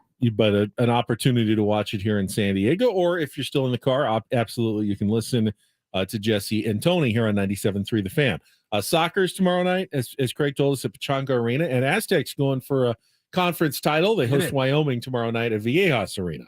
What time's that game? 7, I believe. Yeah. Tomorrow, senior night. You get to honor some of the seniors. A few of them have already had a senior night. They're going to get a second senior night here because Matt Bradley went through it all last year. I think Adam Seiko went through it all last year because they weren't necessarily coming back, but they decided to return. Nathan Mensah, so they get to go through it all over again this year. Think about it every time this time of year. So tomorrow, Aztecs win. It's an outright regular season Mountain West Conference champions. Correct. Yes. And then any school can then go to the tournament and win the tournament conference tournament. Separate banners. Which banner is more important? Regular season. Regular season. I think so. Anyone can win 3 games in 3 days and get hot. Dodger fan over here. Now, if you're not going to get a great job.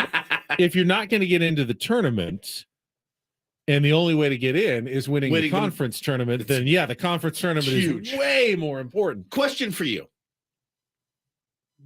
knowing that you are a really, really good team that's going to be, you're a lock. You're a lock, and you're going to be probably a middle seed. You don't take all out. Do you go all out to win this tournament? This morning, I think Joe Lunardi has them as a 6 seed. You really don't want to drop. Can they go higher? You don't want to drop below that line, though. You really don't want to go to a 7 because that puts you against a 2, right? Probably. We've talked about second that. round. You don't want to be a 7, but do you go? Balls so to the wall? I think you really do try to win that conference tournament. If you win it, you get up to like a 5, maybe again. 3 games. 3 games, 3 days. It'll be next Thursday, Friday, Saturday. To the Aztecs, like what was it, so they 2018 or something. They go from 6 to a 5, though. That's it. By winning that tournament, depends on what happens to the other teams. Not guaranteed, but it's one of the biggest flaws in college basketball is that, like, I want to say it was like 2018. The Aztecs, they lost 1 game, I think, in conference. They were the conference regular season champions. Make the tournament. Didn't win the conference tournament, and because of the schedule, their non-conference schedule and all that, they did not make the tournament. And I'm like, we got to put more emphasis on the regular season champions. That won't happen this year. Their metrics are really good. Their net ranking is good. They're a lock to get in this year. But other be years, able to prevent that from happening. Other years it can happen, and it's still you can have a great regular season and you have a bad day or 2 at the conference tournament, and your season is over, unfortunately. So San Diego State's not in risk of that, but I do think that they really don't want to drop any further, especially risk like the 8 line. So I think they'll be trying to win it all in Las Vegas, and the sweep is great. When the regular season and the tournament, no one can say anything. You have validated everything you've done all season long over a 3-day period in Las Vegas. 100%. So let's see. We got golf. Arnold Palmer Invitational is underway. John Rahm was the leader after the first round, but he's like 3 over today. So Kurt Kitayama currently leading at 9 under par with Xander Schauffele from San Diego in second place at 6 under par. Xander needs to start winning some of these. Yeah, you know start what? Winning some tournaments. I agree with you. Good. I agree with you. He's underachieved for a little while now. He's a really good player. He's a phenomenal player. He needs to start closing some of these deals, man. Close them down. Speaking of closing the deal, we closed it enough to get to the last 4 minutes, which means it's time for some flubs. Let's get to it. Fill your head with doom and gloom. One of the great press conference questions. What is a press conference? How's Fernando Tatis How is Fernando Tatis Jr.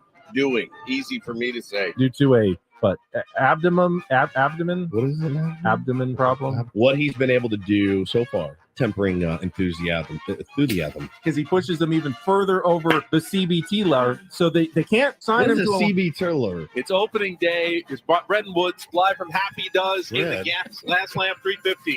what Fifth Avenue, the Gas Lamp. A little police investigation here in Dallas. Well, man, consequences have actions. The Lincoln Showcase offers you a private online showing with a diet. Ooh, Take on Woods' Long's Laster. Kill me. A surprise Norm Macdonald stand-up special. Who is Norm McDonald? Do some birthday shout-outs here on Ben and Woods. You came in and steered the ship pretty admirably. There it is. Good work, Words. Good work, Words. And they will be giving them to tomorrow to the first Scrabble all these 35,000 fans. All right. They have the best record, the President's Trophy, the What best is a record. trophy? I'm having trouble here. And if the ball's jumping out of Petco, Bring them up. Oh God! All right, bring me up. It's fine. So good news. It's coming up right What after. is good to news? It's right there in Chula Vista off the 5 freeway. Where is Chula Vista? Your road warrior Padres. Restrictions apply. Wow. Quoting all signs, no spam, and no agendas. Go to New Nation. Yeah. Go to News Nation now. You ready for this trade? I'm very flustered. Sit down at a California-style blackjack table or play some Texas Hold'em poker. Book a solar battery installation. Book a solar What is battery installation? Tatis has paid the big bucks to be our Chardonnay. Damn it, Chardonnay. I have done it again. I haven't heard much. The organization, Bob Melvin. Who is Bob Meller? Because Penske Lincoln's Dong Days of Summer sales event is on right now with Benny and Call, a public safety power shutoff. The meteorologist at STNG. I'm in trouble too. The ump show is starting in 4 minutes. Stu We gotta go. Let's go, babe. Sherwater's behind the dish. Come on. The dish. And of course, San Diego State taking on number 14 Yuha. Bring it. All right, we'll play this audio for you. Guys. Gnarly. It's gnarly. Out of St. Louis, California. First hour of Ben and Woods. Glad to have you with us on Wednesday morning. Glad to have you with wherever we are. And both times, Austin Nolan drove in the one run. Who is Austin Nolan? Browns, Bengals, Bravens, 3-2 and 2 teams in that division. Ballast Point Beer, the official craft beer of the San Diego Padres, at Ballast Point in Little India. He's not 35. But he will be before the contract is done. What is a contract? Holiday season is almost here. 30 days, half September. And that is do this for a Wednesday. Don't. Ben and Woods back after checking traffic on 97.3 Fan. He's got the 5th most wins coaching time, all-time coaching. 5th most, yes. February 12th, State Farm Stadium in Glendale, Arizona. State Farm Stadium. That's not what I heard. That's not what I heard either. Our first sound from Padres Spring Training 2013. I think when a veteran pitcher is having success with those numbers, 6-year history of Major League Rugby. What is rugby? Sam Spring Tank. That's all, folks. Rugby. It's so good. Rugby. God, that's fantastic. Spring Training 2013. Spring Training 2013. Our first sounds from Spring Training 2013. Just 10 years ago. We always bring the gold here on Ben and Woods. Yes, we do. I see someone said, well, what happens when they lose? Does that mean they brought the brown? Brought the brown, bronze. I don't know. I'm excited, though. Yeah. All right. That is that We're pretty done. much brings us to the end of our program. All guests, of course, appear on our Premier Chevrolet of Carlsbad fan hotline. Save money the right way with Premier Chevrolet of Carlsbad. Visit them today in the Carlsbad Auto Mall Chevrolet. Find new roads. And there's the music. Perfect timing to get us out of here for the weekend. We will be back Monday morning. We will be a little bit closer to the start of the baseball season, a little bit closer to the start of the World Baseball Classic. But everyone have a safe and happy weekend. For executive producer Paul Reindl, for Stephen Woods, I'm Ben Higgins, saying thanks for joining us all week long here on San Diego's #1 sports station, 97.3 The Fan.